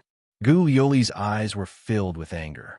She raised her sword and fiercely slashed towards Qi Xianxian. "You dare to use such a vicious move." Chapter 1982. What a joke. They had already issued a challenge, so of course they had to treat it seriously. Who would throw the match for no good reason? "What do you mean by vicious?" Qi Xianxian glanced at Gu Yoli and shook her head with a smile. "That was your team member who released the mystical beast first. Since it's a battle between beasts, then it's easy to handle. Isn't it reasonable to let the beasts fight among themselves?" Quibble. Before Gu Yoli could finish her sentence, she felt the wind from a palm strike towards her face. Gu Yoli was furious, and she rolled on the ground to avoid the palm strike. She looked up and saw the little girl's cold face, looking at her with a frosty expression.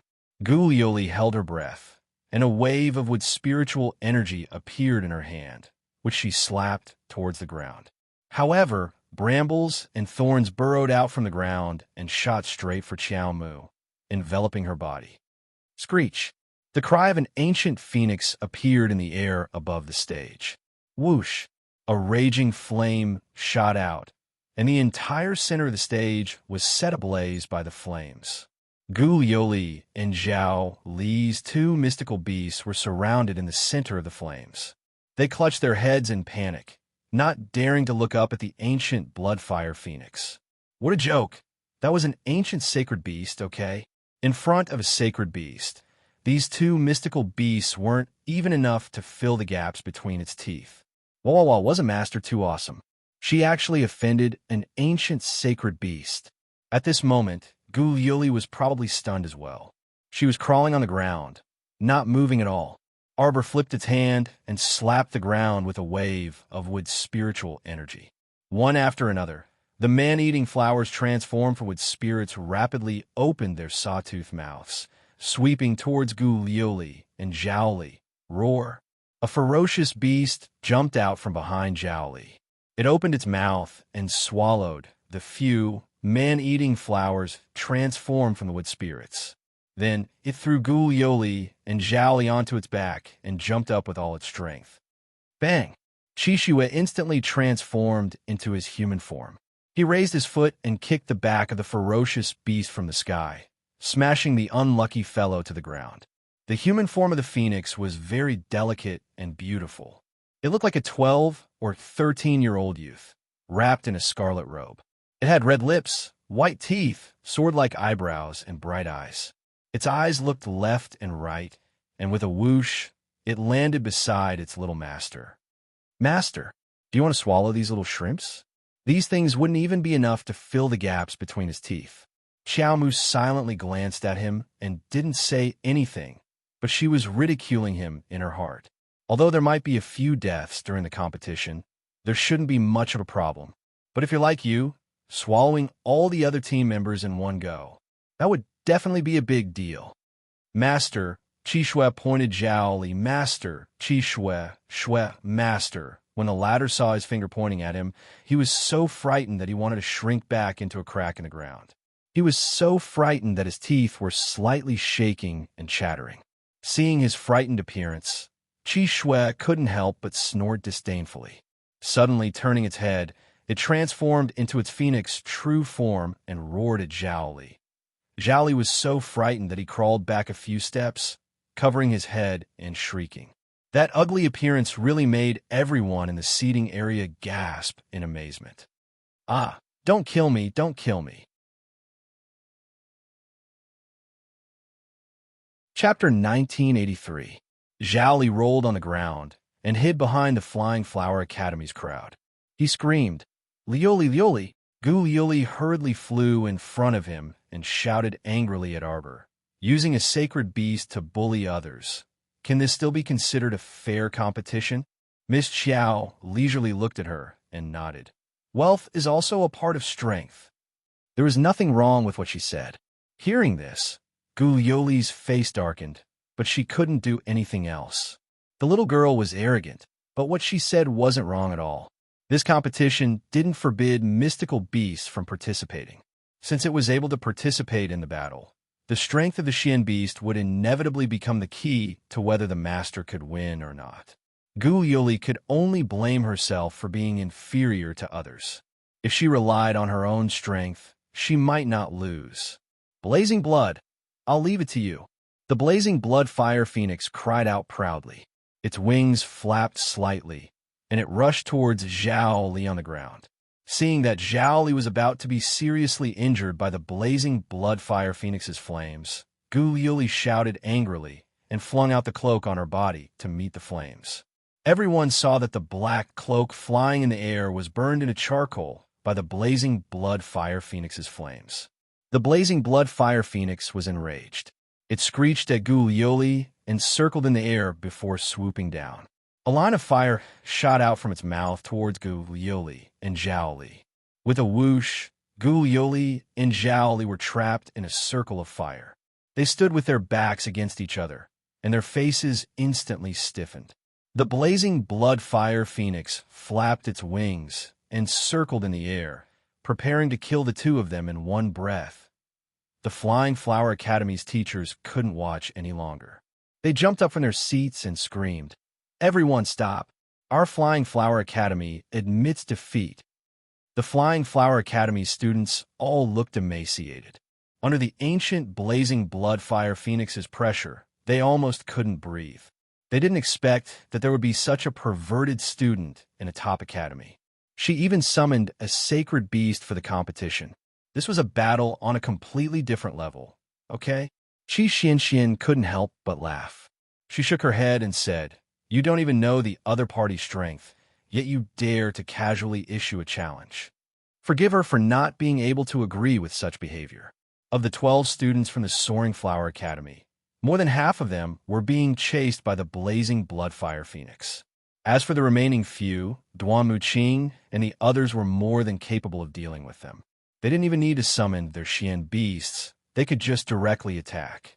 In the entire arena, only the miserable cries of the Flying Flower Academy's students could be heard. The people in the seating area simply could not bear to look straight at them. Was this the legendary challenge to get beaten up in the arena? When the Soaring Flower Academy's instructor saw that the students from the top academies were not stopping, he couldn't help but turn to glare angrily at Zhou Danjin, Wei Wei, and the others. Quickly tell your students to stop. It's just a competition. Don't tell me you want to kill someone. Zhou Danjin rolled his eyes at him. Stop it. What's the use of you screaming and admitting defeat outside the arena? Your students haven't admitted defeat yet. Liuli, don't force yourself. Quickly admit defeat. Gu Liuli only felt a trace of suppressed grief and indignation flash past her heart. Just because her background was inferior to the other party, she deserved to be humiliated like this? She was born a commoner, and her family background was far from those large and medium aristocratic families. That lady who could casually summon the ancient blazing bloodfire phoenix was definitely a lady from some large family. Chapter 1984. There was almost no doubt about this. Only the well-known aristocratic families in the upper three prefectures could possibly have the existence of a saint beast guarding a house. The little girl's family background was definitely several hundred times better than Zhao Li's. Otherwise, it would be impossible for her to have such wealth to support her, to be able to casually summon a sacred beast. Gu Yoli resisted the blazing flames as she quickly calculated in her mind. Which aristocratic family in the upper three prefectures had an ancient bloodfire phoenix as a guardian? No matter how she thought about it, she couldn't come up with a logical answer. Meanwhile, Zhao Li's leg had already been spat out a mouthful of flames by the bloodfire phoenix. He was rolling back and forth on the ground, wailing in pain. Stop, stop! Gu Yuli screamed. Our Soaring Flower Academy admits defeat. Gu Yuli heaved a sigh of relief in her heart. At this moment, she even felt as if she had survived a disaster. Thinking back to when she had issued the battle invitation, she hadn't issued a life and death invitation. Her heart couldn't help but pound. Luckily, everything could be salvaged. If she had issued a life and death invitation, that the consequences would have been unimaginable. Arbor didn't intend to make things difficult for them. Hearing Gu Lioli's call to stop, he waved his hand at the bloodfire phoenix. The ancient phoenix cried out and swooped down, excitedly flying towards its little master's side. When it rushed in front of Arbor, the enormous pressure of the phoenix had already completely disappeared. A scarlet little bird chirped a few times, cutely landing on Arbor's arm. It stood on its claws and flapped its little wings twice. After taking 2 steps, it jumped onto Arbor's shoulder. Everyone from Soaring Flower Academy was dumbstruck. It was hard to imagine that such a cute little thing was the huge creature that had chased after them and set them on fire, causing them so much pain that they wished they were dead. The little fellow raised its hand and stroked the phoenix's feathers. Only then did it raise its eyes to look at Gulioli. It glanced at her indifferently before turning to Duanmu Qing and the others. Let's go. Since the other party had admitted defeat, there was naturally nothing left to say. It was originally a hilarious battle with a great disparity in strength. Arbor didn't really think that he would have to kill these people. It was originally just a few words. Since the other party had issued the battle invitation, they naturally had to accept it. Otherwise, they would be cowards. Now that the matter was settled, Arbor didn't want to stay in the ring any longer. They turned around and were about to jump off the ring. Screams could be heard from the seating area. Instructor Zhou shouted angrily, "How dare you!" Several instructors from top academies had already flown into the arena. Xiao Mu coldly glanced at him from the corner of her eye, only to see Zhao Li, that guy, release a venomous snake from his sleeve. It abruptly jolted in midair and opened its mouth to bite at her back. Arbor sneered coldly. Her left wrist shook slightly, and the little white snake coiled around her wrist like a bracelet flew out with a whoosh. A pair of watery eyes flashed with anger. She opened her mouth, and the little snake head suddenly turned into a huge shadow. With a bang, it swallowed the poisonous snake that was flying over. Ah! Gu Yoli and the others screamed. The white snake's huge head was already in front of the panic-stricken Zhao Li. He simply couldn't dodge in time. The upper half of Zhao Li's body was bitten by the huge snake. His 2 legs struggled outside for a moment before the lower half of his body and the upper half of his body completely disintegrated. Ah! The arena was filled with piercing screams. Everyone's eyes were filled with blood. They were all completely shocked by the bloody scene in front of them. Make up for yesterday's 2 chapters. Yesterday's 10,000 chapters ended. Today's 10,000 chapters around midnight. Chapter 1985. Ah, Gulioli screamed. Her eyes were filled with disbelief as she stared at Zhao Li, who only had half his body left and was thrown on the stage like trash. Savage while bloodthirsty, her eyes were filled with blood, and she was trembling uncontrollably. Kill. You killed Zhao Li. Ah. Murder. Zhao Li is dead. Murder. A few of the Flying Flower Academy students were so scared that they almost lost their minds. The main thing was that the scene in front of them was too terrifying. Half of it had been swallowed alive by a giant snake. This Zhao Li, just how much bad luck did he have in this lifetime to end up in such a state where his corpse was buried? Would the Zhao family people let this matter go? Gulioli and the rest were so frightened that their teeth chattered. Zhao Li's father, the head of the Zhao family, won't let you off. Gulioli trembled all over, almost not daring to look at the half of the body on the ground. The giant snake's head circled around in front of everyone before retracting back with a whoosh. It circled around Arbor's left arm once again, quietly not moving at all. Gulioli and the rest's gazes fell on Arbor's wrist. If they looked at it like this, who would know that the white jade bracelet on the little girl's wrist was actually a vicious beast? Too terrifying. Everyone's hearts were shaken to the extreme. The large seating area of over 10,000 spectators was silent at this moment. Arbor coldly swept a glance at Gulioli. Zhou Danjin, Wei Wei, and the other instructors had also rushed to Arbor's side at this moment. When the Flying Flower Academy's instructor hurried to the stage, he fiercely glared at Zhou Danjin and the rest and angrily reprimanded. Your top academy actually dared to kill our students in public on the stage? I demand that you take responsibility for this matter to the end. Take responsibility for what? Zhou Danjin's face darkened as he angrily retorted. Sneak attacking from the back and assassinating in the dark. Now that your skills are inferior and you're killed, you deserve it. The Flying Flower Academy's instructor's face darkened as he defended himself. How can this be considered a sneak attack from the back? It's clearly Zhao Li. Lie? Fabricate. Teacher Zhou sneered and said, the sneak attack from behind was witnessed by everyone, and everyone knew about it. Let's see how you're going to justify yourself. Don't waste your breath on them. Instructor who waved his hand and said to Arbor and the others, go and rest first. Since this matter had been resolved by her teacher, there was no need for her to worry about it. Arbor naturally nodded and followed his team members down the stage. When the Flying Flower Academy's instructor saw that they were going to continue like this, how could he be willing to let it go? Just as he shouted, stop right there, he was already stopped by Instructor Zhou. Hey, are you looking for a fight? No wonder the students of your Flying Flower Academy are so despicable. So, it's because they have a mentor like you. Who are you calling despicable? I already said that Zhao Li didn't launch a sneak attack from behind. He's just young and hot-headed and doesn't want to admit defeat. Get lost.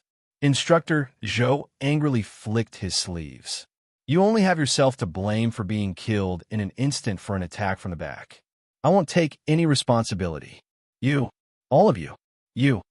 The Flying Flower Academy's instructor still wanted to say something, but the main referee, Hong Chi, walked up and cupped his hands towards him. This instructor from Flying Flower Academy has a personal grudge with the top academy. Please step down and settle it yourself. Chapter 1986. We still have to continue with the competition. Hong Chi glanced at the Flying Flower Academy's instructor and gestured for him to leave. His meaning was obvious. He wanted this instructor to leave the stage and not interfere with the students' normal competition. The Flying Flower Academy's instructor waved his sleeves and ordered people to carry Zhao Li's corpse. The two students who were carrying the corpse kept turning their heads to the side. How would they dare to look at Zhao Li's horrifying body? Their hands, which were carrying the corpse, couldn't help but tremble slightly. They only felt that they might have nightmares in the middle of the night. Useless things. The Flying Flower Academy's instructor scolded. Carry it properly. No matter what, this corpse had to be handed over to the Zhao family for them to see. As for the grudges with the top academies, a small instructor like him couldn't do anything about it. He would leave it to the Zhao family to deal with. The Flying Flower Academy's instructor's eyes revealed a trace of ruthlessness. The Zhao family wasn't a small family that could be easily dealt with. That student from the top academy killed Zhao Li and offended the Zhao family. He was afraid that things wouldn't end well. Arbor had already returned to his seat. He took out a small jar of peanuts from his inner world and started eating with his friends. Everyone chatted as they ate. They didn't seem to care about how alluring the scene of the bloody corpse was. They continued to eat happily. Little Fatty looked up and saw that Gul Yuli had turned around and ran to the outside of the seating area.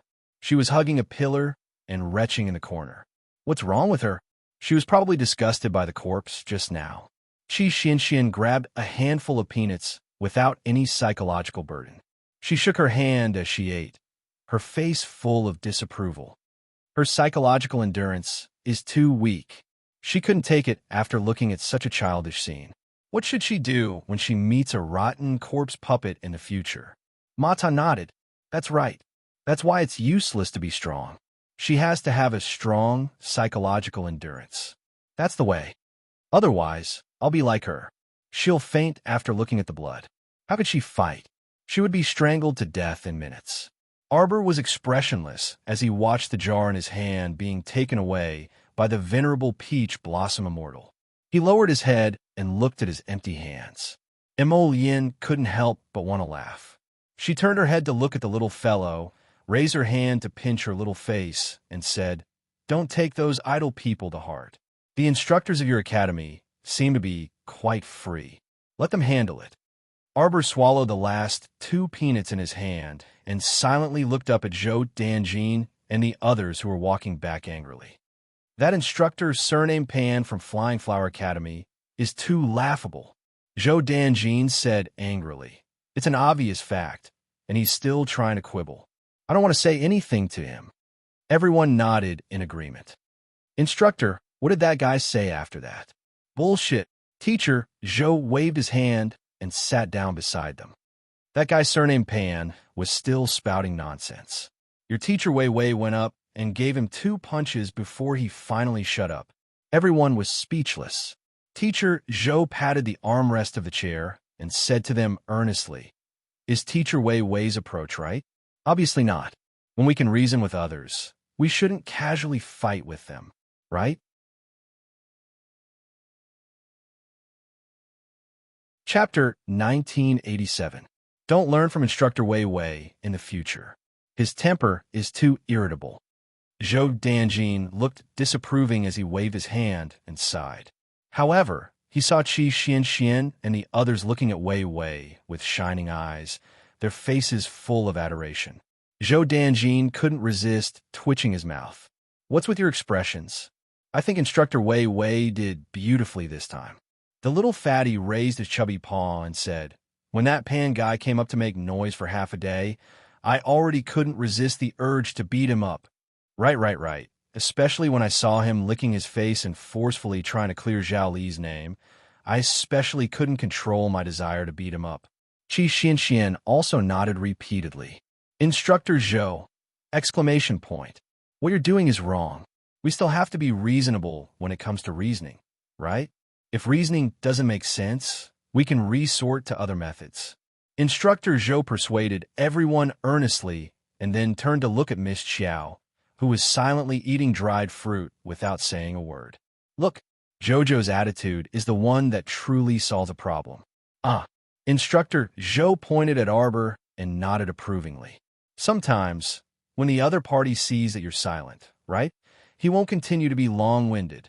We have to be clear about this. Violence is really the most inferior way to solve a problem, isn't it? Duan Muqing and the others silently glanced at the little stoic. Didn't Instructor Zhou overlook something? Just now, Jojo didn't say anything and just let the little white snake bite Zhao Li to death, okay?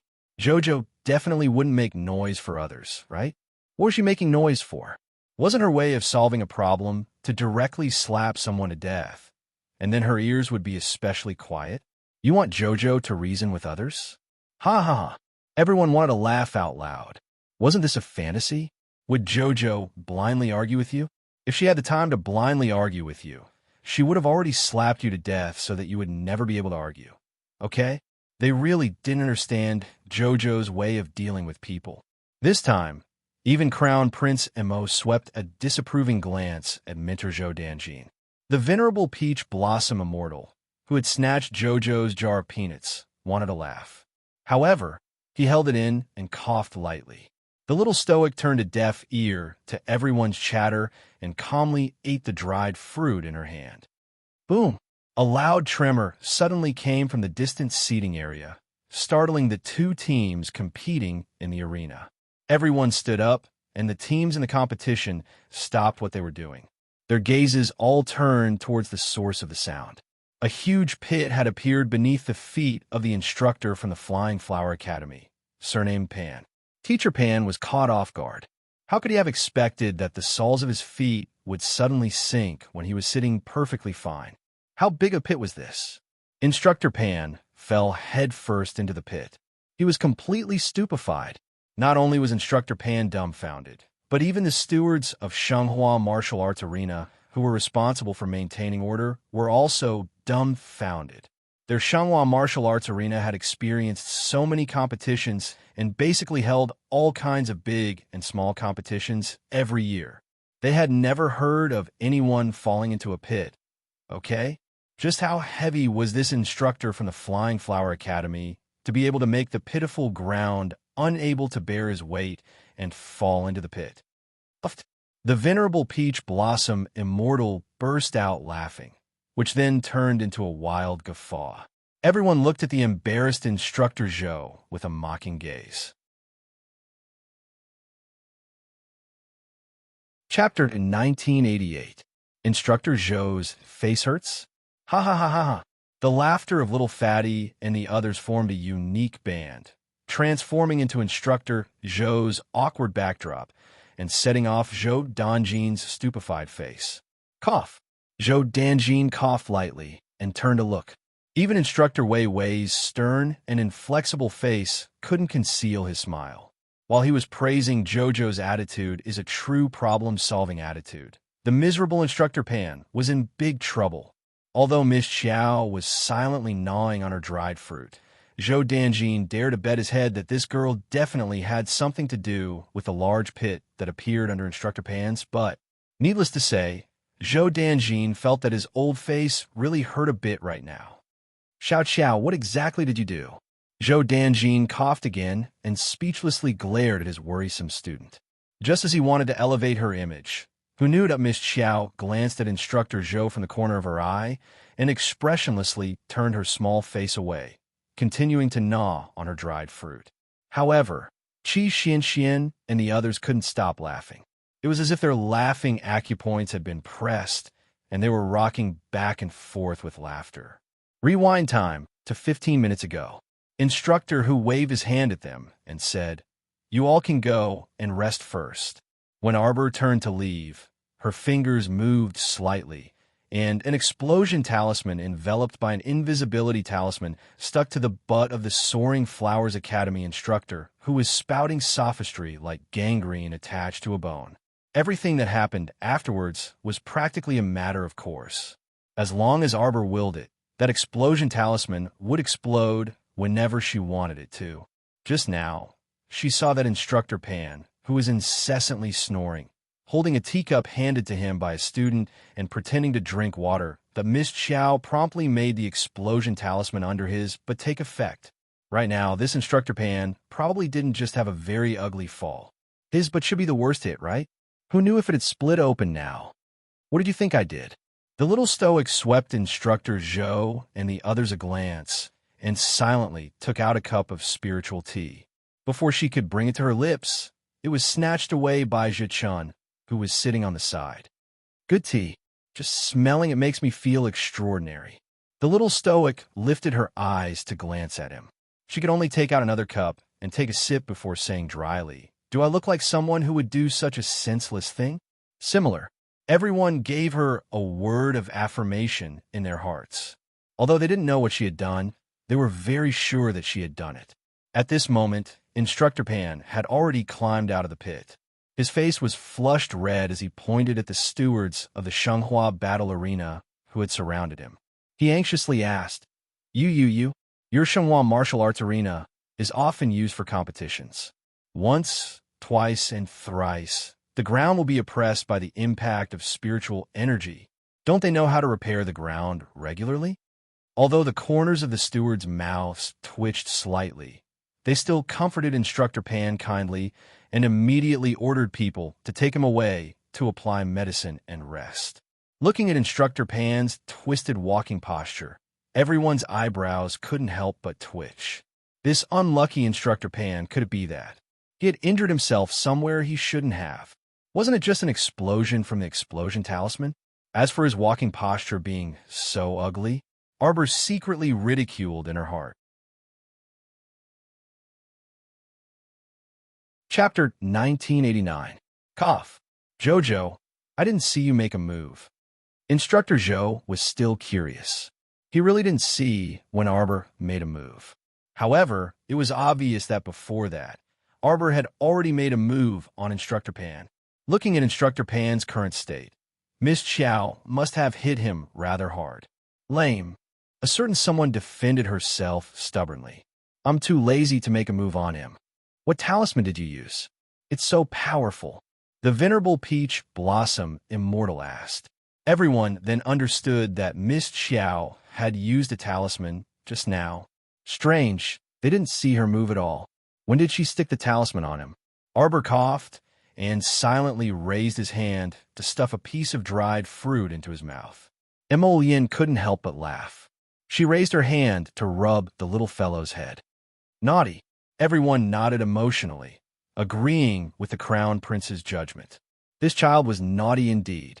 Look at how Instructor Pan had made a fool of himself in front of everyone. The funniest one was Instructor Zhou. He had been praising this child for being silent, but in less than 3 seconds, he had been slapped in the face. This would probably be a shadow in Instructor Zhou's heart for the rest of his life. Let's see if he would still casually praise Jojo in the future. Ha ha ha ha ha. Everyone couldn't help but laugh when they thought of this. Arbor turned his little face and shook his sleeves. He took out a fire explosion talisman and slapped it on Instructor Zhou's hand, who was smiling awkwardly. This is fire explosion talisman. Miss Qiao glanced at Zhou Danjin. Do you want me to demonstrate it? Oh no, no need. Just from a name alone, one could tell that this talisman wasn't anything good. It was better to use it against the enemy. Instructor Zhou put away the talisman. His mood brightened up a little. Laugh, laugh, laugh, your sister. Although he had been slapped in the face, who else would receive the same treatment as him? Little Qiao even gave him a talisman. Qi Xianxian covered her face and laughed. Instructor, when our Jojo can actually make a move, he probably won't blindly argue with others. So please don't tell that joke in the future. Instructor Zhou laughed awkwardly. Suddenly, he pointed at the arena and shouted, Hey, it's your turn to prepare? He was about to enter the arena again. This is the first real match for all of you. Work hard. Bring glory to the academy. Following Instructor Zhou's impassioned cry, the various instructors and students sitting near them all turned their heads to look at them. Instructor, who coughed dryly, covered his face and turned his head. He moved the chair closer to Instructor Wei Wei and muttered, Why do I not want to know this person so much? Instructor Wei Wei glanced away expressionlessly. All right, tutor, let me treat you to a bun. The little fatty stuffed a vegetable bun into Instructor Zhou's mouth with one hand. He also had half a bun in his mouth as he followed Duan Muqing and the others to the arena. This battle was between the Top Academy and the Hippo Academy. There was one thing that Teacher Zhou was right about. After 2 consecutive rounds, this was their first real battle in the Academy ranking tournament. I'm so excited. Students of Hippo Academy, you can't disappoint us. I'm just waiting to fight with you. The 8 students from the top academies were lined up in a row on the stage. Aside from the stoic face and Captain Duanmu, Almost everyone had a motherly smile on their faces as they looked in the direction of the stage, waiting for the students from Hippo Academy. 2 minutes later, everyone was still smiling. Chapter 1990. 5 minutes later, Qi Xianxian and the others couldn't smile anymore. The main referee, Hong Qi, strode to the center of the arena. He first glanced at Qi Xianxian and the others, whose smiles were a bit stiff, then turned to the seating area and called out, "Student from Hippo Academy, please enter the arena." The seating area was filled with rustling sounds. Everyone looked at each other, and they were all looking around, hoping to see the figures of Hippo Academy students. "Hey, what's going on? Where's Captain Shagua from Hippo Academy? What time is it? Why hasn't he appeared yet? What the hell is Hippo Academy doing? Do they think the Academy ranking tournament is child's play? Exactly. What's going on? Could it be that Shagua and the others feel that they can't beat the people from the top academies, so they simply gave up? That really shouldn't be the case. Even if they can't beat them, they still have to go up. Giving up without even saying a word, that's really too cowardly." Exactly. Everyone's discussion was endless. Qi Xianxian and the other top academy students' expressions also began to turn ugly. Based on their understanding of Shagua, even if he didn't come to participate, he wouldn't just disappear like that. At least he would go up on stage and admit defeat openly. That way, the tournament would end perfectly, right? Everyone turned their heads and subconsciously looked at the expressionless stoic face. Wait a little longer. Light the incense. Following Hong Chi's shout, someone lit a medium-length incense in the center of the arena. After 15 minutes, if Hippo Academy's students don't go up on stage, it'll be considered as forfeiting. The top academies will automatically advance to the 4th round of the semi-finals according to the rules. The audience was in an uproar. Everyone didn't know if those guys from the top academies had saved the world in their previous lives. How could their luck be so damn good? What the hell? A senior from Shuntian Prefecture's Dawn Light Academy couldn't help but curse under his breath. Do they have good luck? Are those 2 female members of the top academy's team the ones who rode the land whale with us when we first came to Shuntian Prefecture? In the back row of Dawn Light Academy's preparatory team, a very ordinary-looking girl frowned and asked. "That's right." Lu Hao nodded and said to the woman in a low voice, "Princess, let's just wait and see. This luck is way too good." A pretty girl sitting next to the princess couldn't help but pout her lips. Unconvinced, she said, "Hippo Academy actually gave up. We've never had such good luck." In reality, they were all students who had just arrived at Shuntian Hall not too long ago. They were only a few of the more outstanding ones among the new students, so they obtained the qualifications to come and watch the qualifier competition. However, the chances of them actually taking the field were 0. "Shut up! Stop nagging me," the princess rebuked. "Big Brother Sue." The woman pouted and looked at the square-faced man beside her. The man could not help but say angrily, "Lu Tian, how many times have I told you? Don't act like a princess here. Stop yelling at you." Chen Hanyu pursed her lips and smiled complacently. Her gaze swept across Lu Tiantian's angry face, and then she looked away in disdain. Seeing that the candles on the stage were about to burn to the bottom, the spectators could not help but sigh. Wait. Chapter 1991. The luck of the top academies was unparalleled. Could it be that they were going to skip the 3rd round? This luck was too enviable. Needless to say, with such good luck, even the big academies were starting to pay attention to the top academies. Especially in the previous matches, there were students from the top academies who summoned their sacred beasts. Oh no, that little girl seemed to have 2 terrifying beasts by her side. The white snake that suddenly appeared was also very oppressive.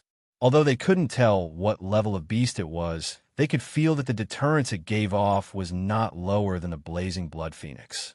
With such people in the top academies, it would be very difficult to win against them. Thinking of this, everyone couldn't help but feel discouraged.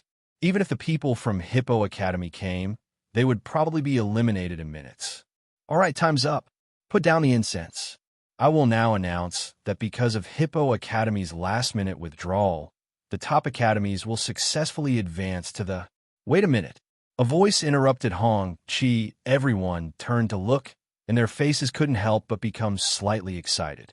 They saw Sha Gua leading a group of Hippo Academy students, his eyes drooping as he strode over. Something happened on the way here, so I'm a little late, Sha Gua said faintly, glancing at the extinguishing incense on the ground from the corner of his eye. Fortunately, I made it at the last moment. The atmosphere in the viewing area was instantly ignited. Everyone was clapping their seats and cheering. Hippo Academy dared to participate in the competition without fear of danger. Their courage was commendable. Everyone applauded and cheered. For a moment, the atmosphere in the entire arena was pushed to the peak of excitement. Good. Everyone applauded, full of anticipation for an exciting battle. Of course, there were more academies who wanted to observe the battle style of the top academies, so that they could come up with the best strategy when they meet them in future battles. Sha Gua led the people from Hippo Academy onto the stage. Everyone's head was slightly lowered, not looking directly at Arbor and the others. Qi Xianxian frowned slightly. Because they had made it to the end in the underground base, most of the people from Hippo Academy and Sunlight Academy had buried the hatchet. Their impression of Sha Gua and the others had improved a lot. But now that they met again on the stage, Sha Gua and the others didn't even greet them. They didn't even look at them from the corner of their eyes. Such a contemptuous attitude made little Fatty and the others feel a little unhappy. Good. Referee Hong Chi's laughter could be heard from the side. Although the people from Hippo Academy are late, at least they managed to arrive at the last minute of the delay. Let's not waste any more words. You two teams to start the competition. After Hong Chi turned around and left, Sha Gua suddenly signaled with his eyes, and the 10 team members simultaneously attacked Xiao Mu and company. Streams of mystic energy and spiritual energy intertwined to form a gauze net that flew back and forth and rushed toward Xiao Mu and company. Arbors the 8 people to their positions to play. The 8 people to their positions to play. Play little Fatty opened an Earth Spirit shield and rushed to the front. Behind him, Qi Xianxian and Duan Muqing rushed to the front. Chapter 1992. Duan Muqing activated his wood spirit, and wooden thorns emerged from the ground and wrapped around the legs of Sha Gua and the others. Qi Xianxian threw down a few bolts of lightning. However, she hadn't broken through to the spirit realm, so she couldn't use her spiritual power as she wished. However, under the guidance of the Thunder Spirit instructor, Qi Xianxian had already learned how to maximize the effectiveness of her limited spiritual power and maintain it for the best amount of time. Behind the two were Ma Ta, Hua Tao, and Jiang Shaoxin. 2 of them controlled the water spirit, while Jiang Shaoxin controlled the fire spirit. They used all their skills to collide with the spiritual power thrown at them by their opponents. In the end, Lu Yu opened the Earth Spirit barrier and helped little Fatty to cover everyone inside. Arbor acted as if nothing had happened as he stood beside everyone. With a flick of his finger, he threw out a few fire and water spirit talismans. When the 8 of them worked together, they were practically invulnerable. Normal people couldn't break their formation at all. Instructor Zhou, Wei Wei, and the other instructors couldn't help but nod as they watched, their faces revealing expressions of admiration. The formation that these young children had come up with on their own was pretty good. They were good at both offense and defense. The 8 of them against the 10 of them easily withstood the attacks without showing the slightest sign of fatigue. Miss Chiao could even wander around the team and reinforce her teammates at any time. This 8-man formation couldn't be any better. Everyone's positions were basically in place, and the strong and the weak were well matched. With their 8-man team, it would be a piece of cake for them to deal with 10 or 20 people. Instructor Zhou had a gratified smile on his face as he nodded. Not bad, not bad. The decision to throw them into the underground arena to participate in the championship was simply brilliant. If they didn't team up and compete together all the time, how could they form such a good rapport? Instructor Wei Wei glanced at Zhou Danjin indifferently. It was my decision to kick them into Qian Luo's underground arena. You even objected at that time." Zhou Danjin was speechless. Boom! The two teams collided fiercely. Shagua, who was in the lead, suddenly raised his head. His eyes were blood red, and an extremely strong air current erupted from his body, forming a small storm that swept towards Arbor. Shagua's abnormal behavior immediately aroused the vigilance of Duan Muqing and the rest. Seeing that he had suddenly attacked Arbor, everyone immediately changed their formation and formed a double triangle, surrounding Miss Qiao in the center. Shagua's whirlwind was blocked by Duan Muqing, who pursed his lips in displeasure. Everyone backhanded Shagua a few fireballs and ice attacks. Qi Xianxian angrily shouted, "Shagua, what are you trying to do? Could it be that this brat wanted to completely fall out with them?" One had to know that from the start of the battle until now, they had been holding back. No one had summoned a profound beast. If they really summoned their beasts, then there was no need for this battle to continue. Shagua turned a deaf ear to the cries of the crowd. A bloody light flashed in his eyes as he suddenly roared into the sky. The 9 members of Hippo Academy who were following behind him opened their eyes at the same time. A streak of blood flashed through their eyes, and they madly grabbed the profound artifacts in their hands. Together, they pounced towards Arbor, who was surrounded in the center. It seemed that they wouldn't stop until they killed her. Everyone's eyes were filled with suspicion. Could it be that Shagua and his group were being controlled? Chapter 1993. Arbor didn't panic when he saw this. He raised his hand, and hundreds of defensive talismans formed a circle around him, forming an extremely strong defensive array around him. He had already passed through the group of teammates. With a slight movement of his fingers, a dozen or so immobilization talismans fell down. After the talismans activated, the immobilization talismans fell on the 10 people from Hippo Academy. They only managed to immobilize 3 or 4 of them. The other 5 or 6 people seemed to be enraged. They all drew a line of spiritual energy and pushed it out. In an instant, it was as if they were about to topple mountains and overturn seas, rushing toward Arbor. Instructor Zhou was just about to jump out when Mo Lin pressed his hand down. Prince Mo coldly watched the fight in the arena. He said in a flat voice, "Trust Jojo. She'll be fine." The spiritual energy released by the 6 people from Hippo Academy, Shagua, and the others collided with the defensive array, creating a glaring light. After the explosion, Arbor's figure immediately flashed behind Shagua. Shagua suddenly turned his head. A glimmer of light flashed through his scarlet eyes. Unfortunately, before he could move, he was chopped down by Arbor's hand. With a bang, he crashed into the arena. Duan Muqing used his with spiritual energy to bind 2 of the Hippo Academy members. Apart from 3 people who were still stubbornly resisting, the rest were all immobilized by Arbor's immobilization talismans.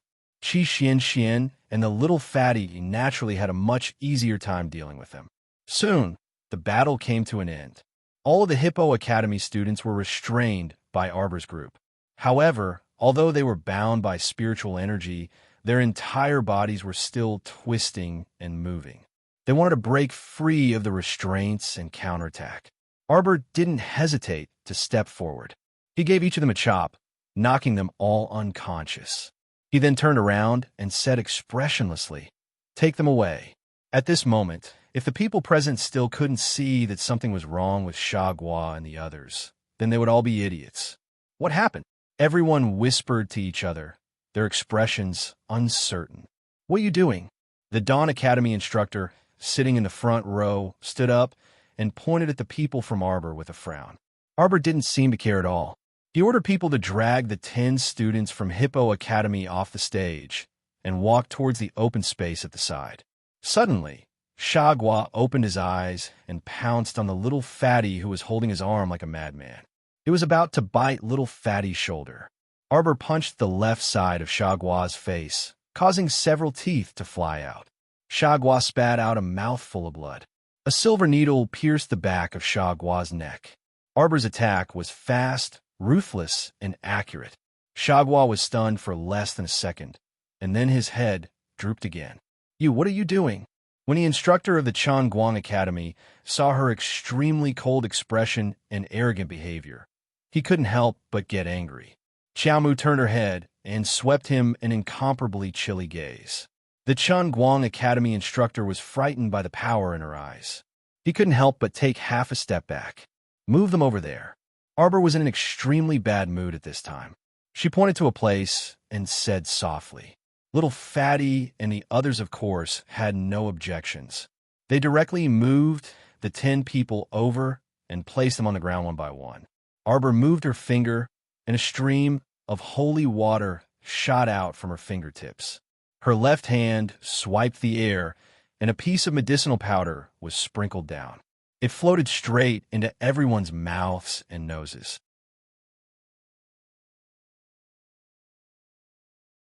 Chapter 1994. What kind of powder did you put in? The Chungguang Academy's instructor cried out in alarm. He quickly covered his mouth and nose with his sleeves to prevent the powder from entering his nostrils. Wow, it smells so good. What kind of powder is this? After smelling it, my whole body feels comfortable, and I feel like the profound energy in my body is circulating faster. Yeah, it feels better than the profound recovery elixir. Some of the students standing behind Arbor inhaled and exhaled, scrambling to absorb the remaining fragrance of the powder in the air. Don't smell it. You don't even know what it is, yet you dare to indiscriminately smell it. What if it's poison? What should we do? The Chungguang Academy's instructor angrily reprimanded the students beside him. Instructor, I feel that the profound energy that was consumed in the fight just now has been restored by at least a third.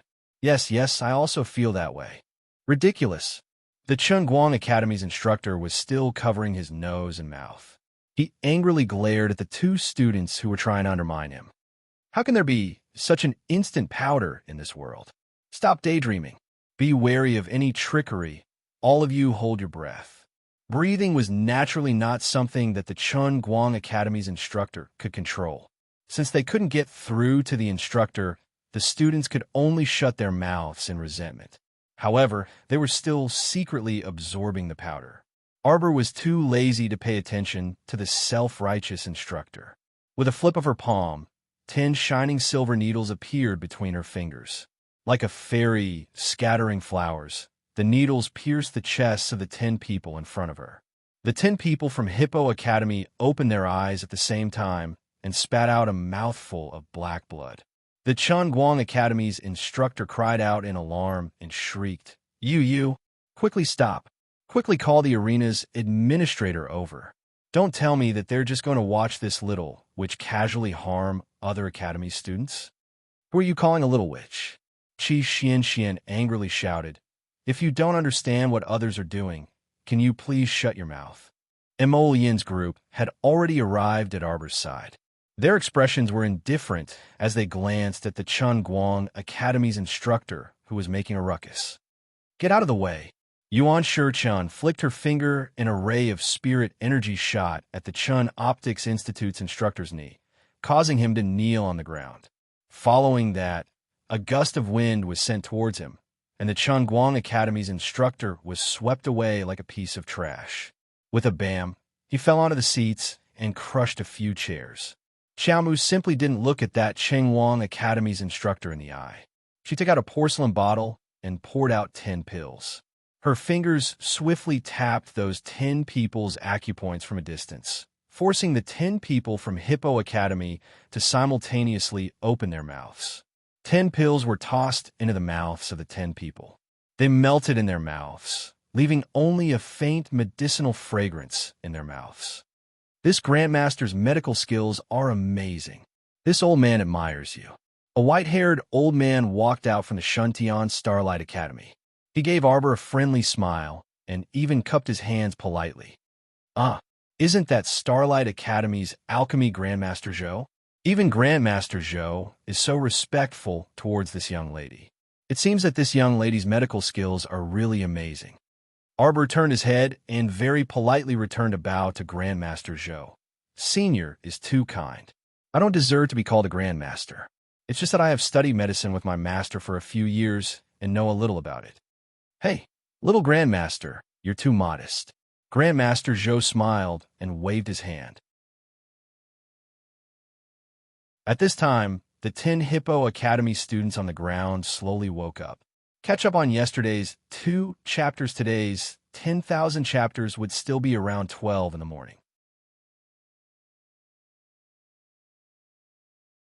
Chapter 1995. Shagua, who was the leader, looked at the group of people around him blankly. He forced himself to sit up slowly and asked with a puzzled expression, What happened? Arbor moved her fingers, and several talismans glowed with a faint blue light. With a whoosh, they disappeared into the foreheads of the 10 people from Hippo Academy. You were poisoned, and the other party used a type of forbidden curse on you. During the confrontation just now, you completely lost control of your emotions and attacked us mercilessly. Xiao Mu explained dryly. Go back and properly recuperate. There's nothing wrong at the moment. Then, she threw a porcelain bottle to Shagua. Take 1 pill of this medicine every day. You should recover in 3 days. Thank you. The moment Shagua opened his mouth, he felt his mouth leaking air, so he hastily covered his mouth and forced an awkward smile at Xiao Mu and the others. Although he didn't know what had happened, he could tell from everyone's expressions that something bad had happened. Do you remember when you lost consciousness? Mo Yin suddenly asked. Shagua frowned and thought hard for a while, then shook his head blankly. No, I don't remember. I only remember that I went out with my friends, as usual this morning. When we walked past a carriage with a black awning on the street, we saw the curtain of the carriage lift slightly. Other than that, it seems that nothing out of the ordinary happened. Arbor nodded. This person's method of poisoning is very shrewd. No wonder you were poisoned. Thank you for your help, Miss Xiao.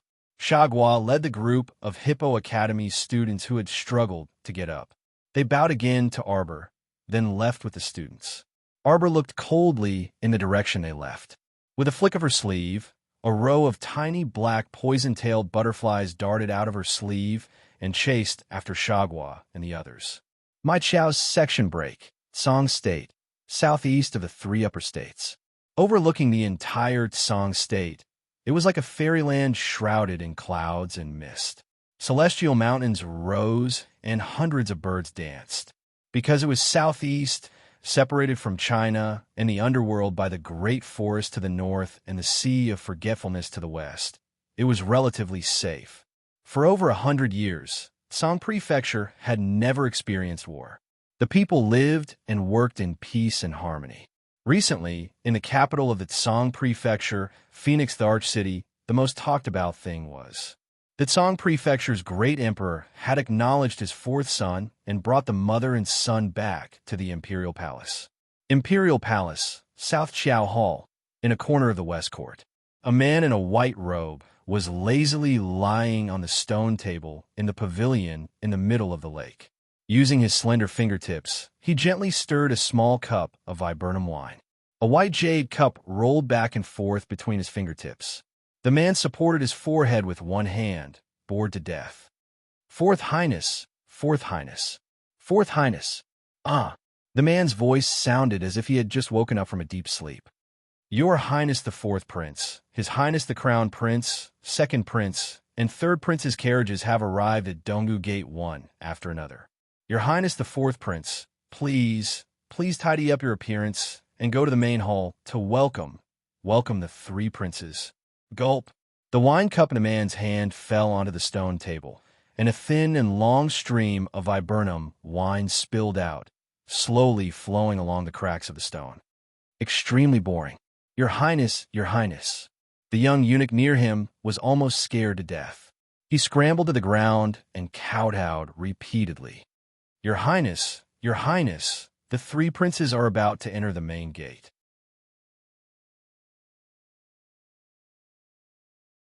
Chapter 1996. Whoosh! The man lifted the hem of his robe and stood up, striding toward the main hall. Let's go. Your Highness, Your Highness. Looking at his slovenly His Highness with his waist-length hair and lazy appearance, the young eunuch wanted nothing more than to go up and cry.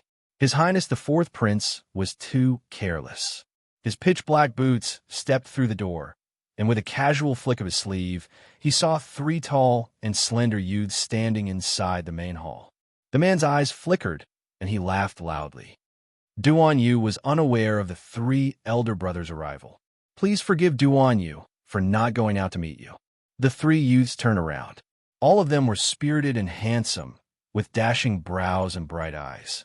Only the slightly older man at the front had an abnormally pale complexion. "Fourth brother." That man nodded at him with a smile. "How could you forget again?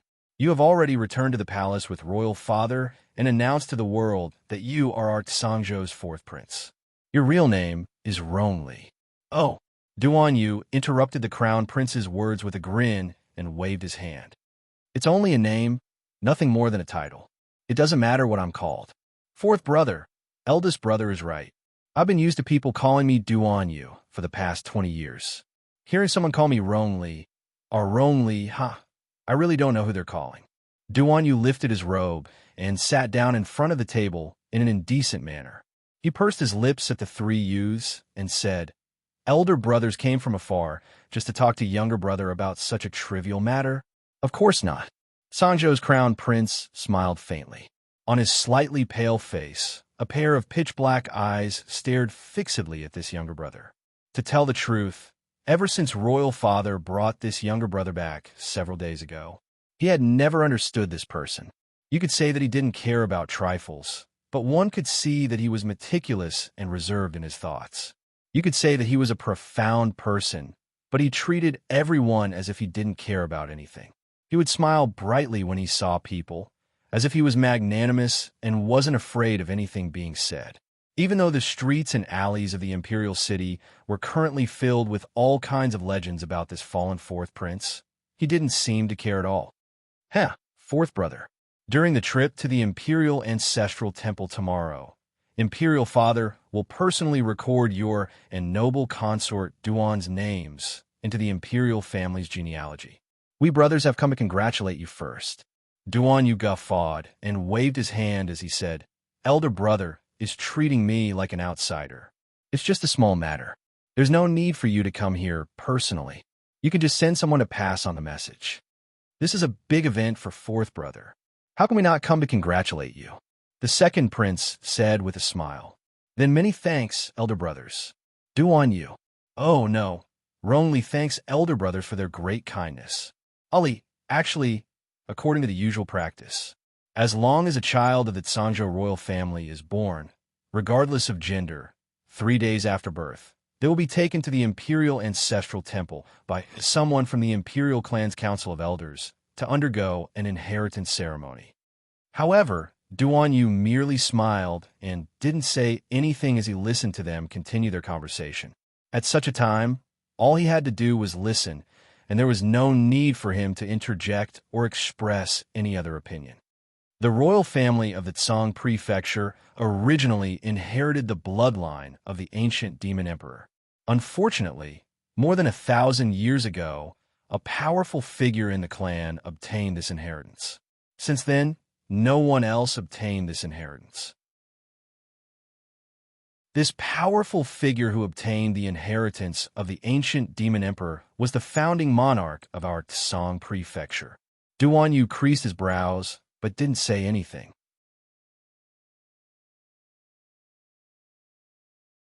Chapter 1997.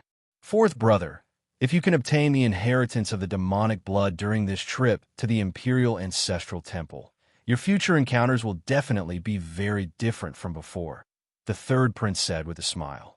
4th brother has only returned home for a few days.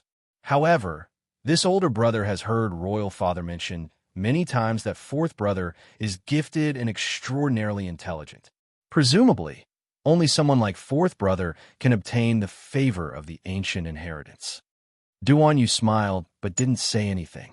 He merely swept a mocking gaze over the 2nd and 3rd princes. Aren't these 2 people acting a little too anxious? He hadn't even gone to the Imperial Ancestral Temple, yet they were already rushing over to pressure him.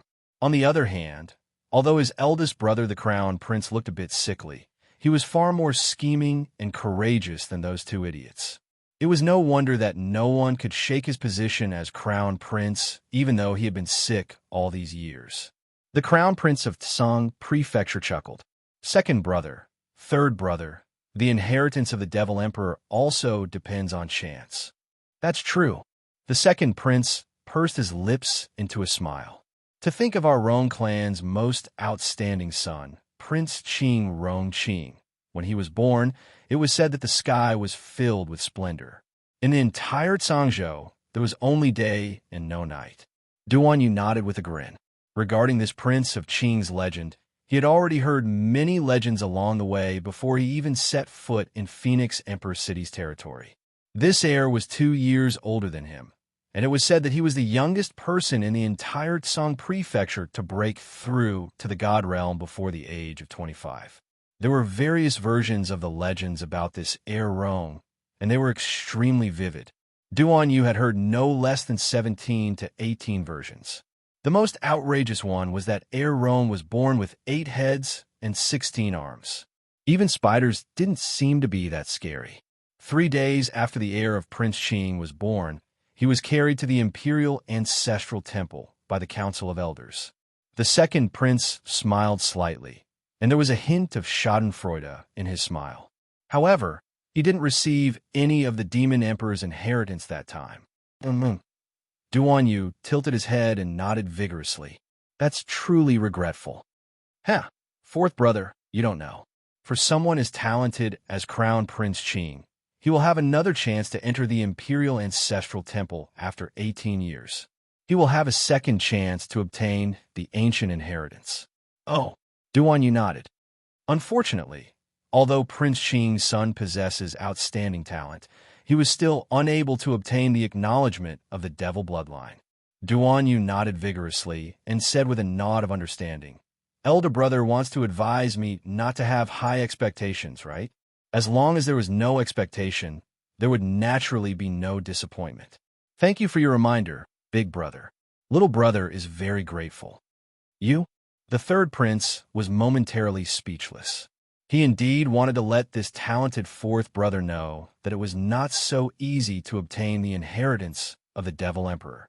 Of course, he had selfish motives and wanted to first strike this person's self-confidence. But this young man in front of him was too cooperative. He hadn't even said anything yet, but this fourth brother had already spoken such discouraging words. This unconventional guy made him momentarily speechless and didn't know how to continue the conversation. Song Prefecture's crown prince, Rong Li, smiled faintly and reached out to pick up the teacup that a servant handed over. He took a sip. Ali, we heard that noble consort Duan's body is slightly unwell due to the fatigue from the journey.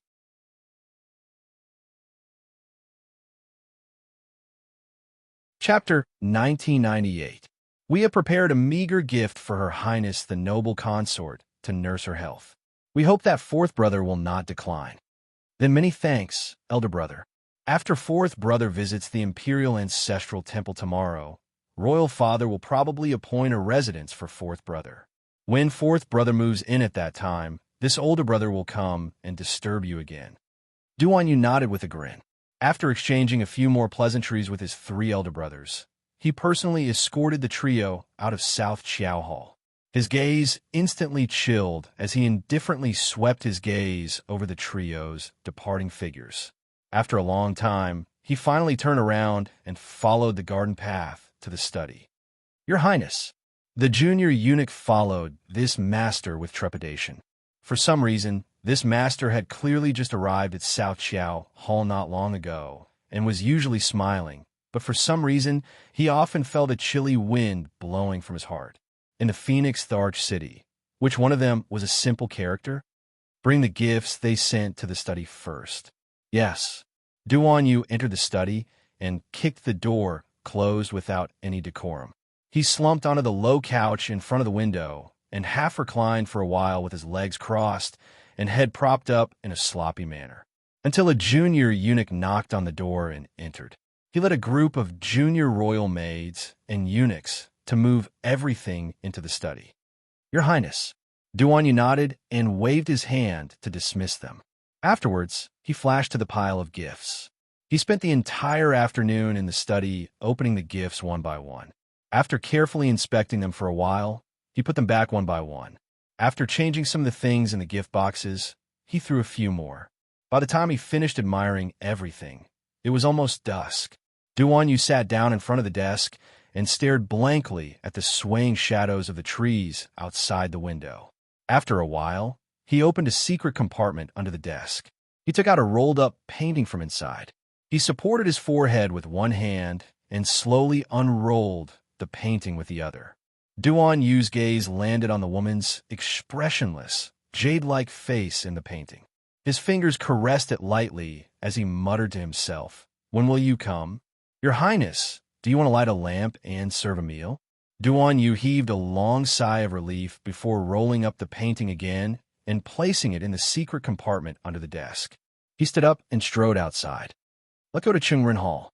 A moment later, the head palace maid of Chungren Hall hurriedly came in to report, "Nyang Nyang, His Highness has arrived."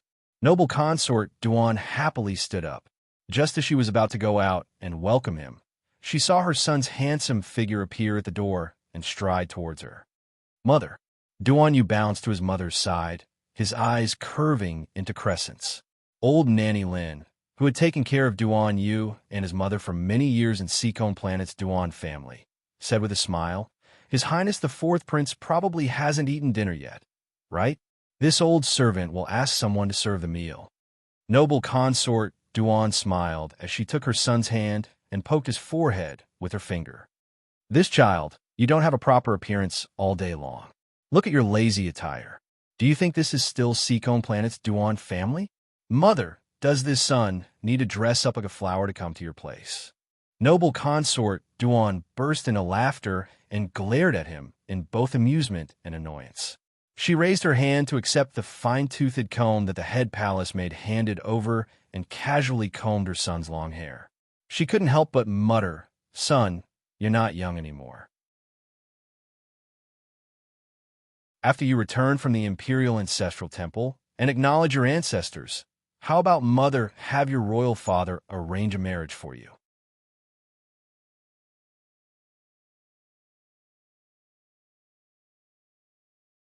Chapter 1999. Duan Yu nearly jumped up from his stool when he heard this. He hastily grabbed his mother's hand and said, "Mother, don't randomly matchmake Sun. At Sun's age, Sun is still only an infant in Sangzhou." Her Highness Noble Consort Duan almost burst out in laughter, and she lightly smacked the back of her son's head. "Nonsense. Mother, Sun is speaking the truth. Look at eldest brother. He's nearly 40 years old, but he hasn't married and had children yet. Is there a need to rush this matter? But your eldest brother already has a marriage partner. What about you?" Noble consort Duan asked softly. "Ali, tell Mother, do you have a girl that you fancy?" "No way." Duan Yu casually tossed a strand of long hair behind his head and pulled his mother's hand as he said, "Mother, if I fancy a girl, why wouldn't I tell you? Your son has grown up and can't be controlled by his mother. Don't keep saying these words to deceive me. I keep feeling that my son already has someone he likes." Duan Yu's smile stiffened, but he immediately broke into a flower-like grin. "Mother, there really isn't." "Oh, that's right. I came over to bring gifts for eldest brother, second brother, and third brother. They sent over many tonics." Duan Yu lowered his voice and whispered into his mother's ear, "Son has already inspected them one by one. They're all pretty good medicinal herbs, so Mother can just take them. Later, I'll have the royal physician come over and prescribe 2 food therapy prescriptions for Mother to eat together." "You mischievous spirit." Noble consort Duan pursed her lips and smiled as she patted her son's forehead. "Hey, you should carefully consider what Mother told you just now. Son, you should get married early. Mother can also hold a grandson or something as soon as possible." Duan Yu looked up at the sky, speechlessly. "Mother, I already said that the average lifespan in Sangzhou is over 200 years old. Your son is only 20 years old. He'll only be 21 after the new year. Is it worth the rush?" "That's right." Noble consort Duan sighed, her voice revealing a faint trace of loneliness. "People like you who embark on the path of cultivation easily have lifespans of over 100 years old. But Mother is only a normal person. Mother is worried that in this lifetime. Mother, don't worry. In this world, there are countless elixirs that can prolong one's life. Moreover, I have a friend who is a very outstanding alchemist. Don't worry, the next time we meet, I will ask her for more elixirs that can prolong one's life. I guarantee that Mother will be able to live healthily until 200 to 300 years old. Seeing his glib tongue, noble consort Duan couldn't help but roll her eyes at him and laugh. Friend? What kind of friend is this? Is it a girl? Duan Yu twitched his mouth and quickly shook his head. No, it's a man of big beard. Noble consort Duan looked at him helplessly. So useless. Look at you, my son.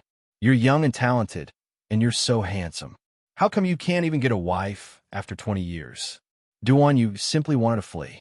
Whenever his mother brought up this topic, it was as if she had been scared witless. She repeatedly brought up the matter of his wife. It was so difficult to divert her attention. Son, you're going to the Imperial Ancestral Temple tomorrow. Have you prepared your luggage?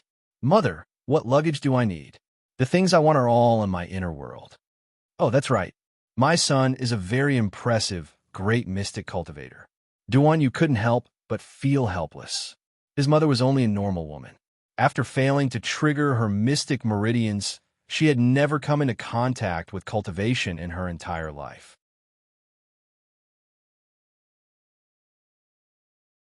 Chapter 2000. So his mother simply didn't know what cultivation realm he was currently in. In her opinion, great mystic cultivators seemed to be the most powerful cultivators in the end, that after accompanying his mother for a meal and listening to her nag for a while, Duan Yu finally returned to South Chiao Hall. He cultivated in the inner hall until dawn, when a steward eunuch came to invite him to bathe and change his clothes. This day was destined to be an extremely busy and convoluted day. Duan Yu's section break. The sky was just beginning to brighten. Prince Mo and Miss Chiao's figures both appeared on the side of the empty street. Arbor coldly gazed at the black canopied carriage parked on the side of the street. Just as she was about to walk up, Mo Lien gently grabbed her wrist. Stay here, I'll go take a look first, Mo Lien said softly as she leaped over. Just as she landed in front of the black canopied carriage, a scarlet flame flew up and burned the carriage's curtains to ashes. There was no one inside the carriage, but there were several poison-tailed butterflies that had fallen inside. Arbor quickly walked to his side and stuck her head out to take a look inside the carriage. Her expression turned even colder. That person shouldn't have escaped too far. Let's chase, Arbor said coldly. Emolien naturally nodded and hooked his wife's waist. With a leap, Little Seven turned into a meandering golden light. The two jumped onto the dragon's back and took advantage of the fact that the sky had yet to brighten to give chase for several kilometers. Finally, they discovered two black flying eagles in the desolate outskirts of the city. They were carrying two panic-stricken men as they fled with all their might. Arbor coldly narrowed her eyes, and her gaze landed on the eagles' backs. Her pupils contracted, and a red light shot out from her eyes. The two men, who were lying on the eagles' backs and urging them to speed up, suddenly felt a gust of wind behind their heads. When they turned back to look, their hearts almost jumped out of their chests. They saw two large trees that had sprouted from the ground, flying straight at their backs. The two men quickly patted the eagles beneath them and urged them to dodge in fear. But how could they make it in time? Once Arbor's telekinesis was activated, it was absolutely seamless and as fast as lightning. With just a quick thought, she would be able to use any external object within 100 meters at will. Boom! Boom! The two of them were pulled by the trees, and their flying speed immediately slowed down. A line of fire immediately landed on the backs of the two eagles. As soon as their feathers were ignited, two shrill eagle cries came from the sky. How could the two eagles withstand the roasting of the purple flame? Smoke rose from their bodies as they tumbled down from the sky and crashed heavily onto the ground. Mo Yin took a step forward and appeared in front of them with her arms around Arbor's waist. The two of them tried to resist, but were unexpectedly kicked in the chest by Prince Mo's two flying kicks. Their entire bodies rolled backwards, and their backs hit the ground heavily. Arbor raised his finger and tossed two dictum talismans to the two of them without hesitation. Who are you? She knew that after the mastermind discovered that the poison and puppet talismans on Shagwa's group from Hippo Academy had been removed, they would definitely come to investigate. Thus, she had the poison-tailed butterfly follow the students from Hippo Academy and wait for them to come to her door. We are disciples of the Clear Sky Sect. Clear Sky Sect, I didn't look for you, but you took every opportunity to cause trouble for me. Arbor's eyes were filled with anger, and her fingers were tightly clenched into fists. You're tuning in to the Romance Rendezvous YouTube channel. We're so grateful for your support, and don't forget to subscribe to join us on this incredible journey through captivating stories. Your generosity through donations truly makes a world of difference, as it's the primary source of revenue that allows me to expand and enhance this channel for you. Thank you from the bottom of my heart for being a part of this adventure.